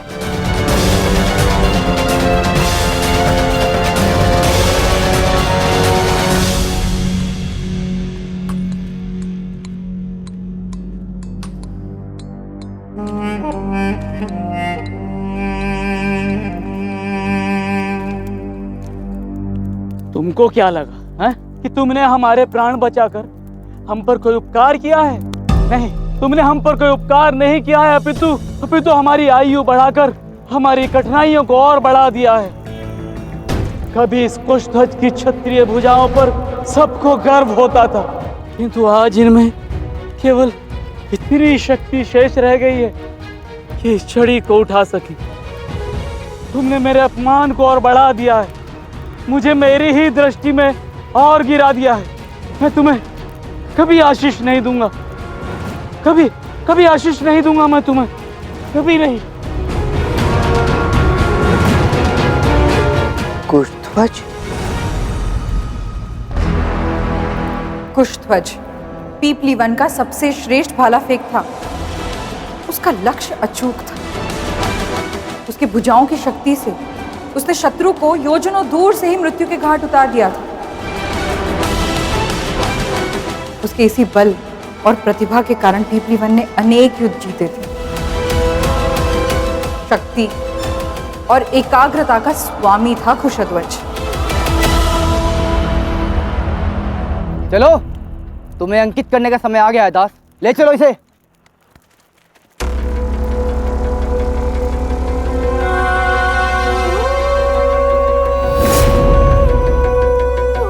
आज से तुम इस नरक के दास हो और प्रत्येक दास की भांति तुम्हारे कंधों पर भी दासत्व का चिन्ह अंकित होगा, ताकि तुम्हें स्मरण रहे कि इस नरक से कभी तुम्हें मुक्ति नहीं मिलेगी।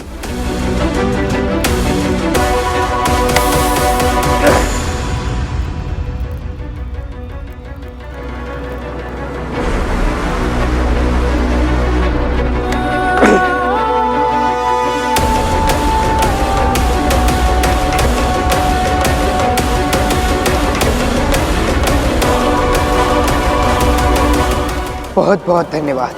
अब मैं भी इन्हीं के समान हूं, इनका भार कम कर सकता हूं। बहुत अकड़ है ना तुझमें, किंतु इस खान की उष्मा में जैसे सोना पिघलता है, तेरा शरीर और तेरी ये व्यर्थ की अकड़ भी शीघ्र ही पिघल जाएगी। बलदेव, ले जाओ इसे और समझाओ कि इस खान में अपना कौशल दिखाने का कोई लाभ नहीं। यहाँ इसे अपने रक्त, पसीने और अश्रुओं को एक करके दिन रात सम्राट के लिए स्वर्ण निकालना होगा, और यदि इससे कोई भूल हुई तो उसका दंड इसके साथ साथ तुम्हें भी भुगतना होगा। पथनराज, ले जाओ।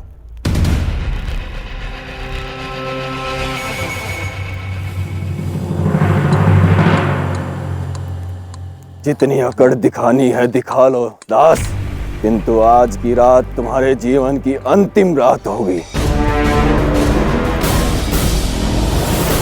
जब तक चंद्रगुप्त पीपली वन के उन क्षत्रियों को सोने की खान से मुक्त कराता है, हमें आगे की रणनीति बना लेनी चाहिए। हमें जानना होगा कि धनानंद के महल में कब, कौन, कहां, किस समय सुरक्षा व्यवस्था में संलिप्त है। किस द्वार पर कितने सैनिक तैनात हैं?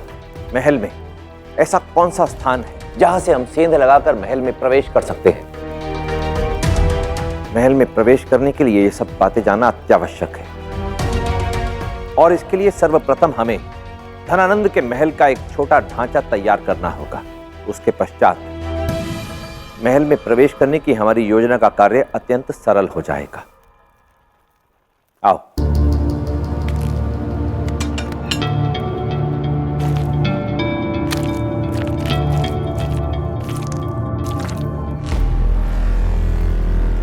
किंतु आचार्य, भले ही चंद्रगुप्त उस खान में उपस्थित सभी क्षत्रियों से मिले, किंतु ये कौन कहता है आचार्य कि वो सभी क्षत्रिय चंद्रगुप्त पर तुरंत ही विश्वास कर लेंगे और हमारी इस क्रांति में चंद्र की सेना बनने के लिए सज्ज हो जाएंगे? ये कार्य सच में अत्यंत कठिन होगा। पीपली वन के उन क्षत्रियों को उस खान से बाहर निकालने से अधिक कठिन होगा उनके मन में आशा जागृत करना। इतने वर्षों की यातना ने उनके मनोबल को दबा दिया होगा। दासत्व की बेड़ियों ने उनके पराक्रम को दबा दिया होगा। चंद्रगुप्त के लिए सबसे बड़ी चुनौती होगी उनके इस गिरे हुए मनोबल को पुनः उठाना।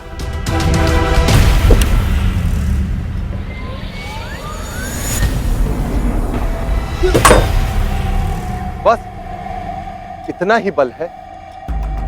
एक साधारण सा हथौड़ा तो तुम उठा नहीं सकते, और तुम्हें लगा था कि तुम 5 क्षत्रियों का कार्यभार वहन करने की क्षमता रखते हो?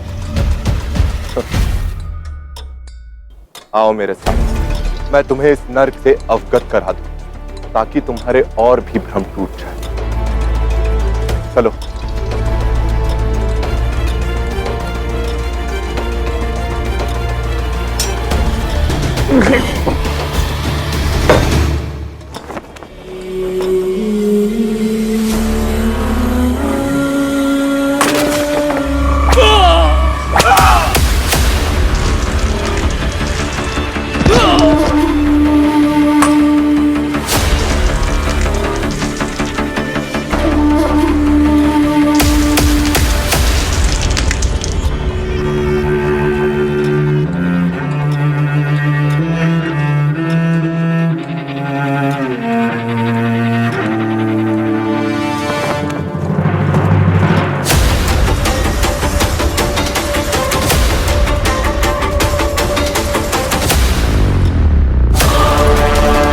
यहाँ लगभग 500 क्षत्रिय हैं और रक्षक केवल 50।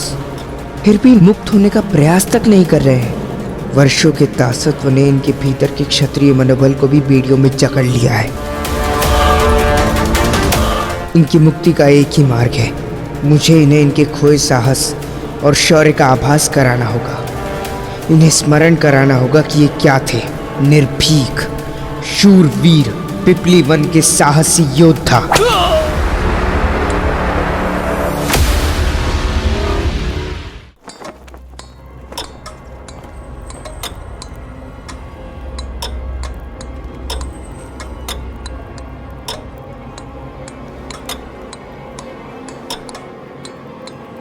क्या हुआ? यहां वहां निकलने का मार्ग ढूंढ रहे हो? जीवन समाप्त हो जाएगा, किंतु ना तो इस खान से सोना निकलना बंद होगा और ना ही हम में से किसी का यहाँ से जीवित निकलना संभव होगा। इसीलिए तुम अपने मन से ये विचार जितने शीघ्र निकाल दो उतना ही तुम्हारे लिए उचित होगा, क्योंकि यहाँ से मुक्ति स्वयं बलदेव के लिए भी असंभव है।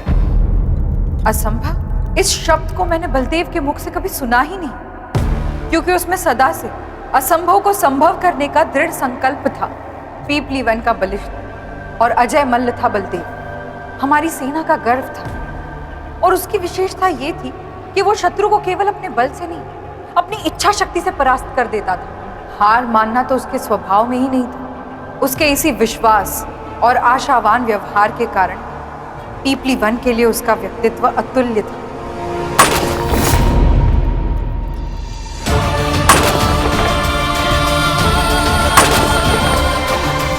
जो योद्धा पराजय में कभी विश्वास नहीं करता था, जो विश्वास और आशा के साथ शत्रुओं को सहजता से परास्त करता था, आज अपनी सारी आशाएं खो चुका है।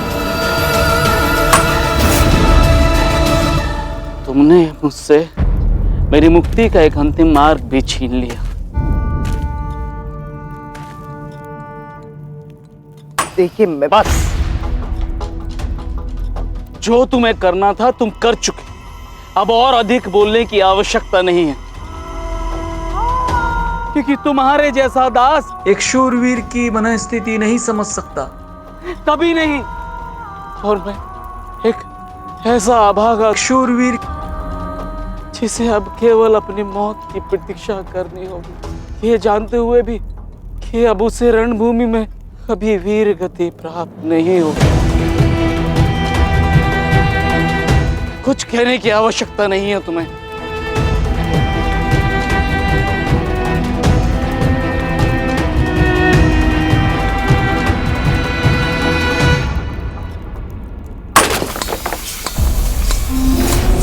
जब से आपके स्वर्ण की खान में धन की प्राप्ति हुई है, तब से शस्त्रों के निर्माण में हमने 2 गुना वृद्धि कर दी है मां महिम। 2 गुना क्यों महामाते? शस्त्रों के निर्माण को 4 गुना बढ़ा दीजिए। मैं चाहता हूं शस्त्रों की संख्या में भी हम उस सेल्यूकस से आगे हो। हमारे सर्वश्रेष्ठ शस्त्र निर्माताओं को कार्य पर लगाइए। प्रतिदिन मुझे अपनी खान से 2 नए संदूक चाहिए महामाते। ऐसा ही होगा मां महिम। यदि वो चाणक्य उन क्षत्रियों को मेरे विरुद्ध भड़का रहा है, तो हमें यह सुनिश्चित करना होगा कि हम उन्हें काम के नीचे इतना दबा दें कि उनकी बची कुची आशा और साहस भी उसके नीचे दब जाए और वो क्रांति के विषय में सोच भी ना सके। उन्हीं के श्रम और रक्त से उनका अंत करूंगा मैं, ताकि चाणक्य तो क्या 15 जनपदों को अपने अधीन कर सकूं मैं। जी मां महिम, आपकी आज्ञा का पालन होगा।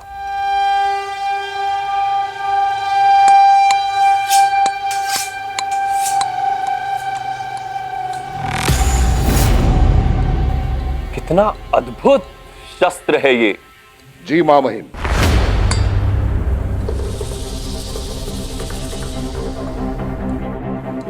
ये एक ही बार में 5-5 शत्रुओं को एक साथ समाप्त करने की क्षमता रखता है मां महिम। ये मैंने स्वयं के लिए निर्मित करवाया है मां महिम। शस्त्र विद्या में निपुण होने के पश्चात मैं रणभूमि में आपको स्वयं के लिए गौरवान्वित देखना चाहता हूं। किंतु महामाते, शस्त्र तभी उचित प्रहार करता है जब वो उचित हाथों में हो। मेरे विचार से ये शस्त्र किसी और के योग्य है। किसके मां महिम?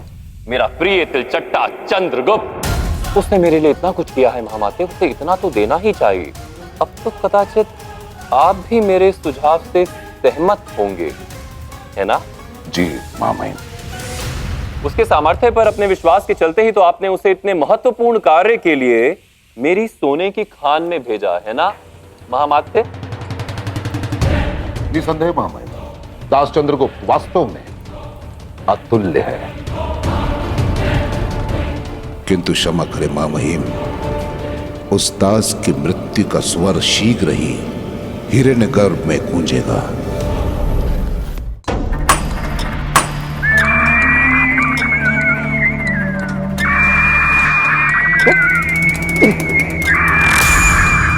काल पाखी, ये काल पाखी क्या है? काल का संकेत है ये। जब जब ये काल पाखी चिड़िया यहाँ रुधान करती है, तब तब यहाँ किसी ना किसी की मृत्यु होती। तो आज फिर कोई मरने वाला है। चलो सब चलकर देखते हैं कि आज तुम में से किसकी किस्मत चमकने वाली है।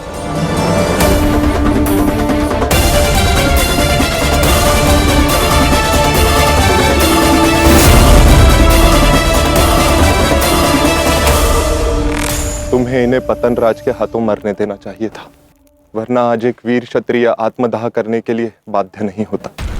मैं जानता हूं, मैं जो कर रहा हूं उसे कायरता कहेंगे, लेकिन आज मैं इस आग की भट्टी में कूदकर स्वयं को नहीं, अपितु 12 वर्षों से हो रहे अपने उस अपमान को, अपनी उस प्रताड़ना को, उन सभी दुखों को नष्ट कर देना चाहता हूँ जिन्होंने मेरा शौर्य, मेरा वास्तविक स्वरूप मुझे भुला दिया। इसलिए मैं अपने जीवन के अंतिम क्षणों में उस परम पिता परमेश्वर को नहीं, अपितु पीपली वन के अपने महान सम्राट चंद्रवर्धन के बलिदान की स्मृतियों को, उनके शौर्य को, उनके पराक्रम को मैं अपने इस अंतिम क्षण में अपने साथ लेकर जाऊंगा। कृपा कर मत कूदिए, आप अपनी आशा नहीं छोड़ सकते हैं। आशा तो उस दिन समाप्त हो गई थी बालक, जिस दिन मुझे इस नरक में बंदी बनाकर लाया गया था। महाराज चंद्रवर्धन, क्षमा कर दीजिए मुझे, जो मैं अपनी मुक्ति के लिए ऐसे मार्ग का चयन कर रहा हूँ, क्योंकि अब कोई आशा नहीं बची यहाँ से मुक्ति पाने की। बस अब और नहीं, पीपली वन के क्षत्रियों के जीवन का अंधकार मिटाने अब उनका राजकुमार उनकी आशा बनकर उनके समक्ष अवश्य आएगा। मैं जानता हूँ कि मौर्य वंश का अंतिम दिया हमारे राजकुमार को उस दिन मार दिया गया था, जिस दिन उस दुष्ट धनानंद ने हमारे महाराज की निर्मम हत्या की थी। नहीं,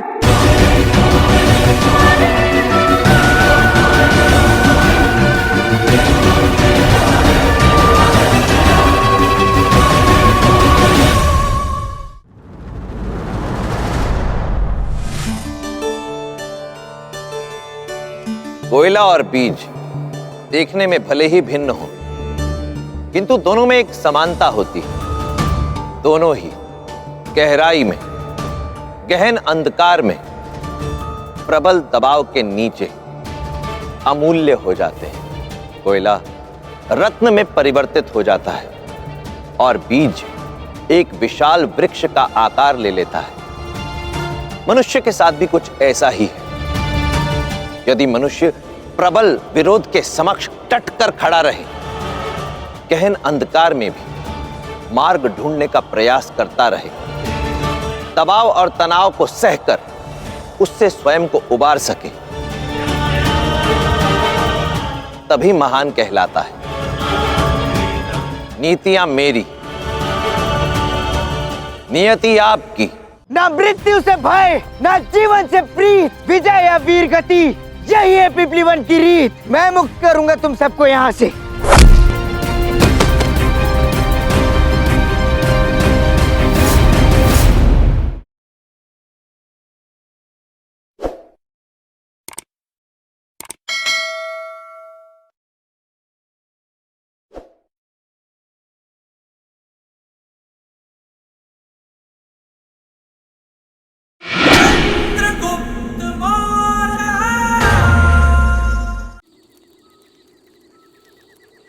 मैं जानता हूँ कि मौर्य वंश का अंतिम दिया हमारे राजकुमार को उस दिन मार दिया गया था, जिस दिन उस दुष्ट धनानंद ने हमारे महाराज की निर्मम हत्या की थी। नहीं,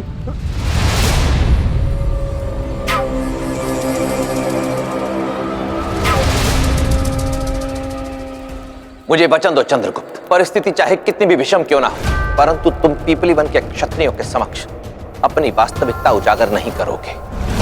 तुम्हारी वास्तविकता उन पर कब, कैसे और कहां उजागर करनी, यह निर्णय मेरा होगा। तब तक तुम उनके समक्ष केवल एक दास बनकर रहोगे। वचन दो मुझे।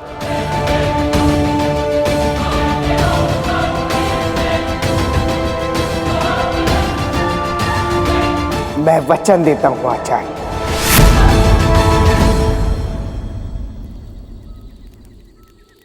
व्यर्थ के उपदेश देकर हमारा समय व्यर्थ मत करो, शीघ्र कूदो। तुम्हारी रक्षा करने के लिए ना तो तुम्हारे स्वर्गीय महाराज चंद्रवर्धन आने वाले हैं और ना ही कोई पीपली वन का राजकुमार। हंसले पतनराज, जी चाहे जितना हंसले, लेकिन मेरी एक बात स्मरण रखना, पीपली वन की धरती से एक दिन ऐसा तूफान उठेगा पतनराज कि जिसमें तू और तेरा वो दुष्ट धनानंद दोनों का विध्वंस हो जाएगा। अपने अंत की प्रतीक्षा कर पतनराज। पीपली वन की जय हो, महाराज चंद्रवर्धन की जय हो।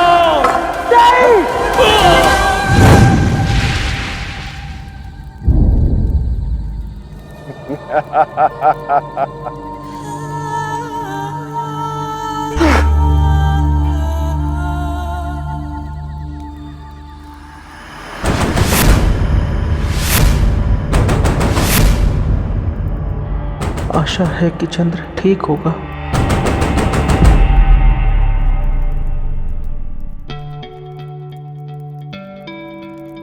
स्थूलभद्र, महल में प्रवेश की तुम्हारी योजना क्या है? आचार्य, हम इस ओर से एक सुरंग बनाकर महल के इस भाग में प्रवेश करके उन पर आक्रमण कर सकते हैं। इस दिशा में यहां सुरंग बनाओ। भली भांति सोच लिया? जी आचार्य। स्थूलभद्र, महल के इस ओर एक नदी बहती है, उस नदी में से सुरंग कैसे संभव होगी? ध्यान कहां है तुम्हारा? हाँ आचार्य, मेरा ध्यान कहीं और ही है। चंद्रगुप्त की चिंता मुझे हर क्षण सता रही है। वहां उस भयंकर स्थान पर उसके सकुशल ना होने का विचार मुझे व्याकुल कर रहा है आचार्य। जब जब तुम्हें चंद्रगुप्त की चिंता सताए, तब तब यह स्मरण कर लेना कि किन विषम परिस्थितियों से जूझकर, किन कठिनाइयों, किन बाधाओं का सामना करके चंद्रगुप्त ने हर बार स्वयं को एक नए आत्मविश्वास, नई ऊर्जा, नए शौर्य के साथ उबारा है। हर कठिनाई, हर बाधा ने उसे पहले से अधिक सशक्त और बलशाली बनाया। खरा सोना है चंद्रगुप्त। और जब वो इस सोने की खान के परिश्रम से, इसकी यातनाएं झेलकर बाहर निकलेगा, तो कुंदन बन चुका होगा। परिस्थितियां चाहे कितनी भी विषम हो, बड़ी से बड़ी कठिनाई और बाधा उसके सामने क्यों ना हो, उसे स्वयं को और पीपली वन के उन क्षत्रियों को उन सभी बाधाओं से मुक्त करना होगा। इस धर्म युद्ध में चंद्रगुप्त के समक्ष अब केवल दो ही विकल्प शेष हैं, विजयश्री या वीर गति।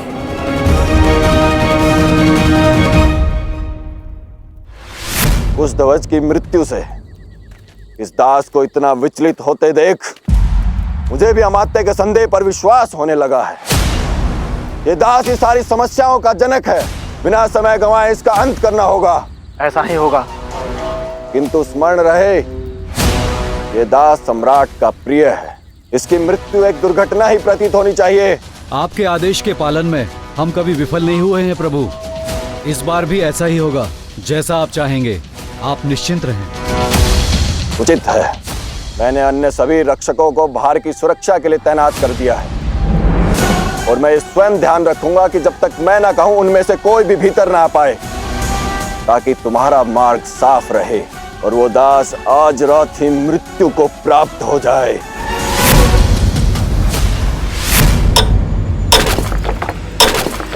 महाराज चंद्रवर्धन की जय हो। मेरे सैनिक पिताश्री को स्मरण करके अपने प्राण त्याग रहे हैं। अब और नहीं, मैं उन्हें जीवन दूंगा, आशा दूंगा, यहाँ से बाहर निकालूंगा। दास, दास, प्रतीत होता है कि मृत्यु को इतने निकट से तुमने पहले कभी नहीं देखा, इसीलिए इतने विचलित दिखाई दे रहे हो। चिंता मत करो, थोड़ा समय जाने दो, फिर इन सब दृश्यों की आदत हो जाएगी तुम्हें। क्या आपको आदत हो गई है बलदेव राज? क्योंकि 12 वर्ष पश्चात भी मुझे आपकी आंखों में वही पीड़ा दिख रही है। सत्य कहा तुमने, पीड़ा तो हो रही है मुझे, किंतु मैं दुखी इस बात से नहीं हूं कि मैंने अपना एक क्षत्रिय भाई खोया। मैं दुखी इस बात से हूं कि वो ऐसी मृत्यु नहीं चाहता था। हम में से कोई भी ऐसी मृत्यु नहीं चाहता। एक योद्धा की भांति रणभूमि में अपनी मातृभूमि की रक्षा करते हुए वीर गति को प्राप्त होना चाहते हैं हम। बालपन से ये एक ही सीख हमारी धमनियों में बह रही है, ना मृत्यु से भय, ना जीवन से प्रीत, विजय या वीर गति, यही है पिपलीवन की रीत। यही है पिपलीवन की रीत। ना मृत्यु से भय, ना जीवन से प्रीत, विजय या वीर गति, यही है पिपलीवन की रीत।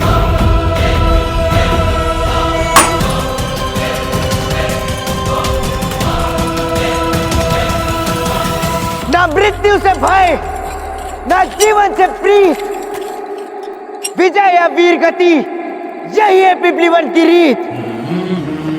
पिपलीवन के क्षत्रियो, ये शब्द केवल शब्द नहीं, इनमें वो शक्ति है जो तुम्हारे भीतर छिपे मनोबल को पुनः जागृत कर सकती है।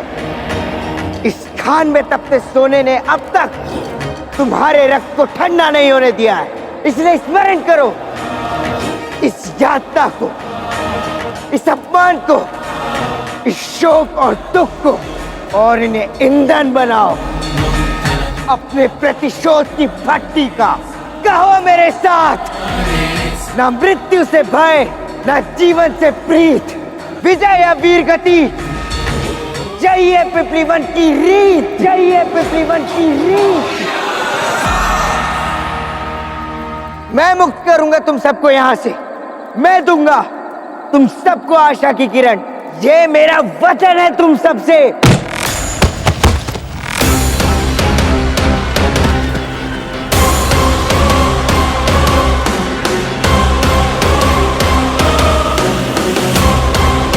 इस खान में सड़ रहे कीड़ों के लिए यदि सबसे हानिकारक कुछ है तो वो है आशा। यदि इन्होंने आस की तो ये कल्पना करने लगेंगे कि इस यातना का, इस पीड़ा का अंत संभव है, और एक उज्जवल भविष्य में विश्वास करने लगेंगे।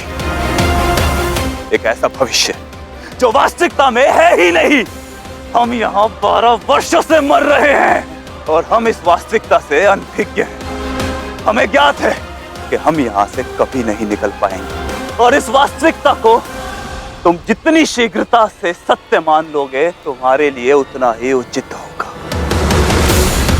और अग्निमुख की ये बात सदैव स्मरण रखना बालक, कि किसी को कभी ऐसा कोई भी वचन मत देना जिसे तुम निभा ना पाओ।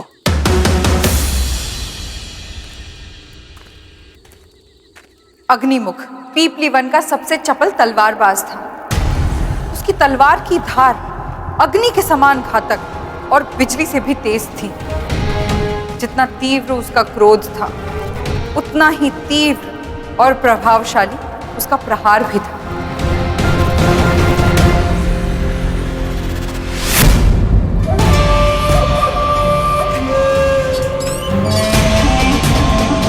प्रतीत होता है कि यहाँ के लोग भी तुम्हें कुछ अधिक पसंद नहीं कर रहे। तो चलो तुम्हें एक ऐसे स्थान पर भेजता हूँ जहाँ तुम निश्चिंत और एकांत में रहकर कार्य कर पाओगे। इस खान की गहराई में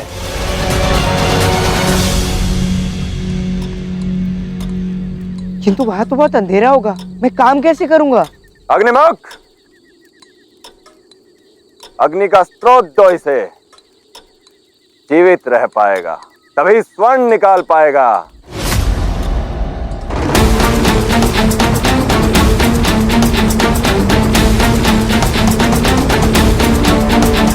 अब चलो बालक।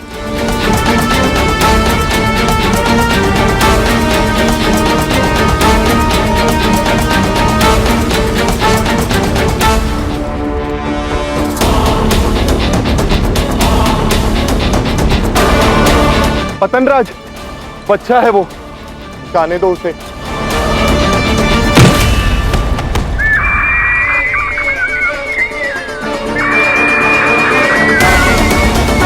काल पाखी का रुदन फिर शुरू हो गया। प्रतीत होता है खुश ध्वज के पश्चात इस बालक का अंत भी आ गया।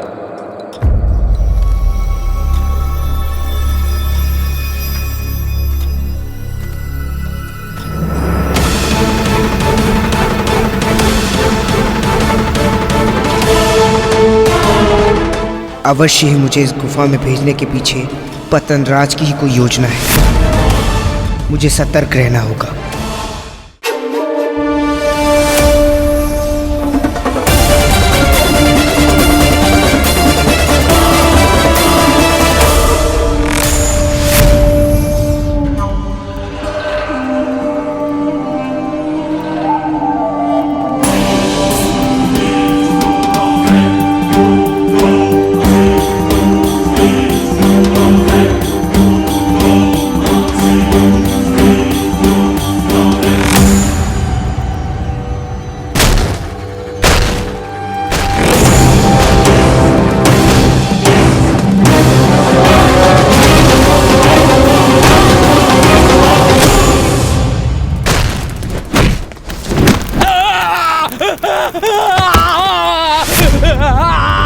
ढूंढो उसे, यहीं कहीं छुपा होगा।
हो गई कालदूत पाखी की भविष्यवाणी पूर्ण। खेद है मुझे, सम्राट का प्रिय दास एक दुर्घटना में मारा गया।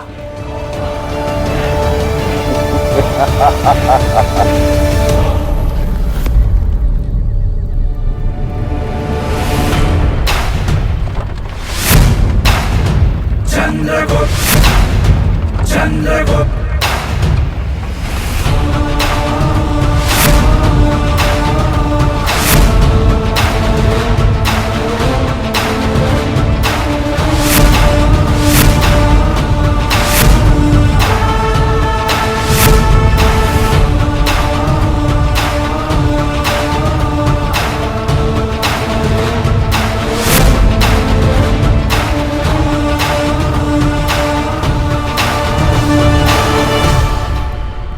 अमात्य का कथन उचित था।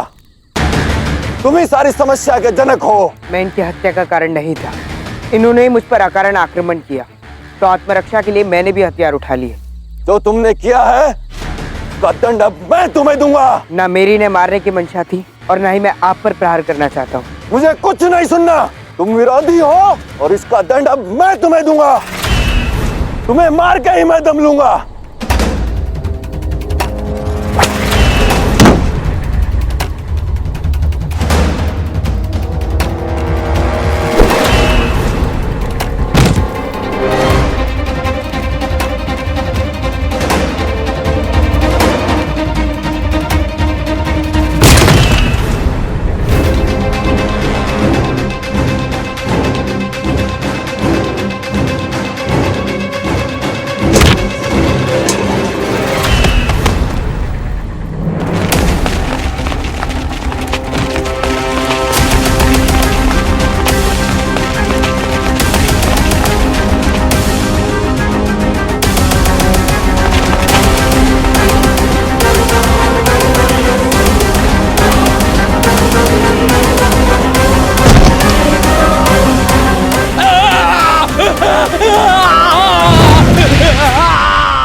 शीघ्र निकालो पतनराज को अग्नि से बाहर। ये तुमने क्या किया बालक? कुशध्वज की मृत्यु का उपहास करने के लिए कदाचित पतनराज की यही नियति थी।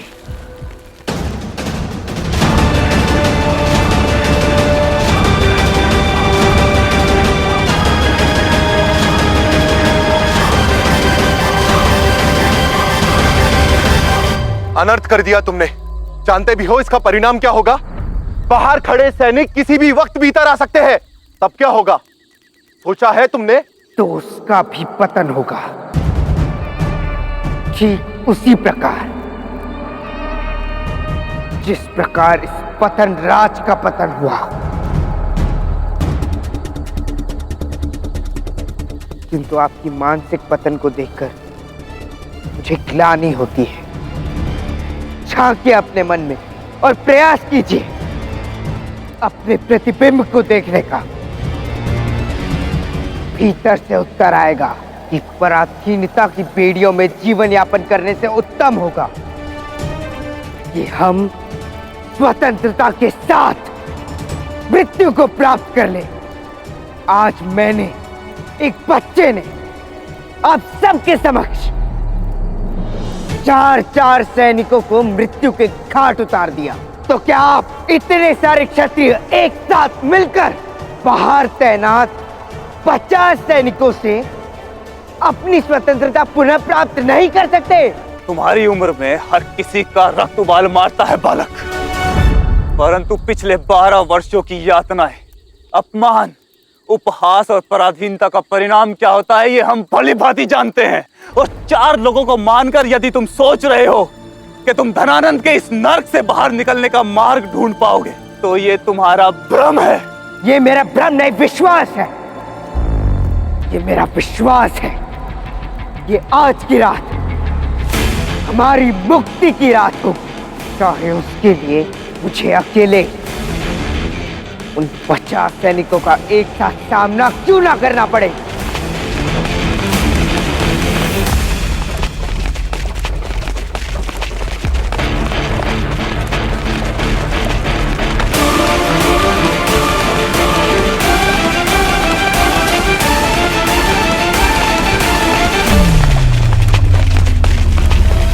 सम्राट धनानंद यही आ रहे हैं अपनी समस्त सेना के साथ।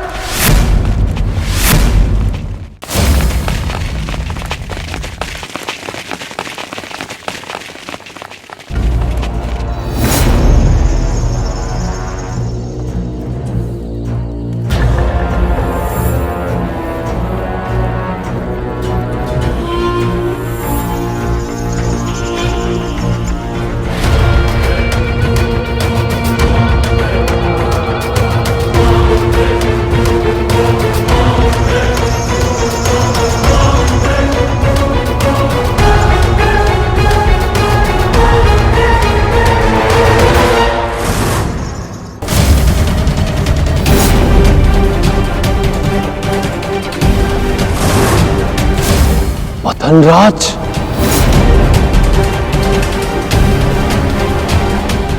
यहां क्या हो रहा है दास?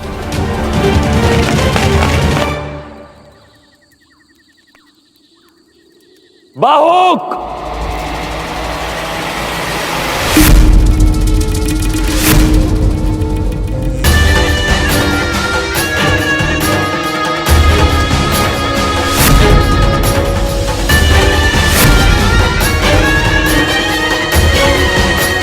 सम्राट, परिस्थितियां तो विद्रोह की ओर संकेत कर रही हैं। प्रतीत होता है कि इसी दास ने इन रक्षकों की हत्या की है।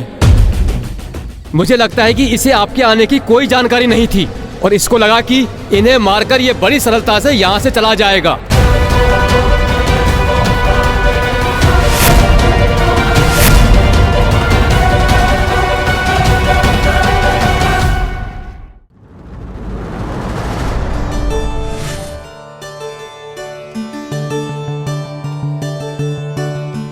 ये शंख कभी किसी समुद्री जीव का घर हुआ करता था।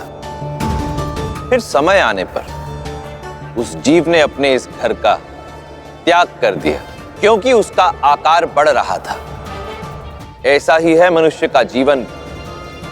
प्रारंभ में जो परिस्थितियां हमारा सुरक्षा कवच होती, समय आने पर हमें उन्हें छोड़ना पड़ता है।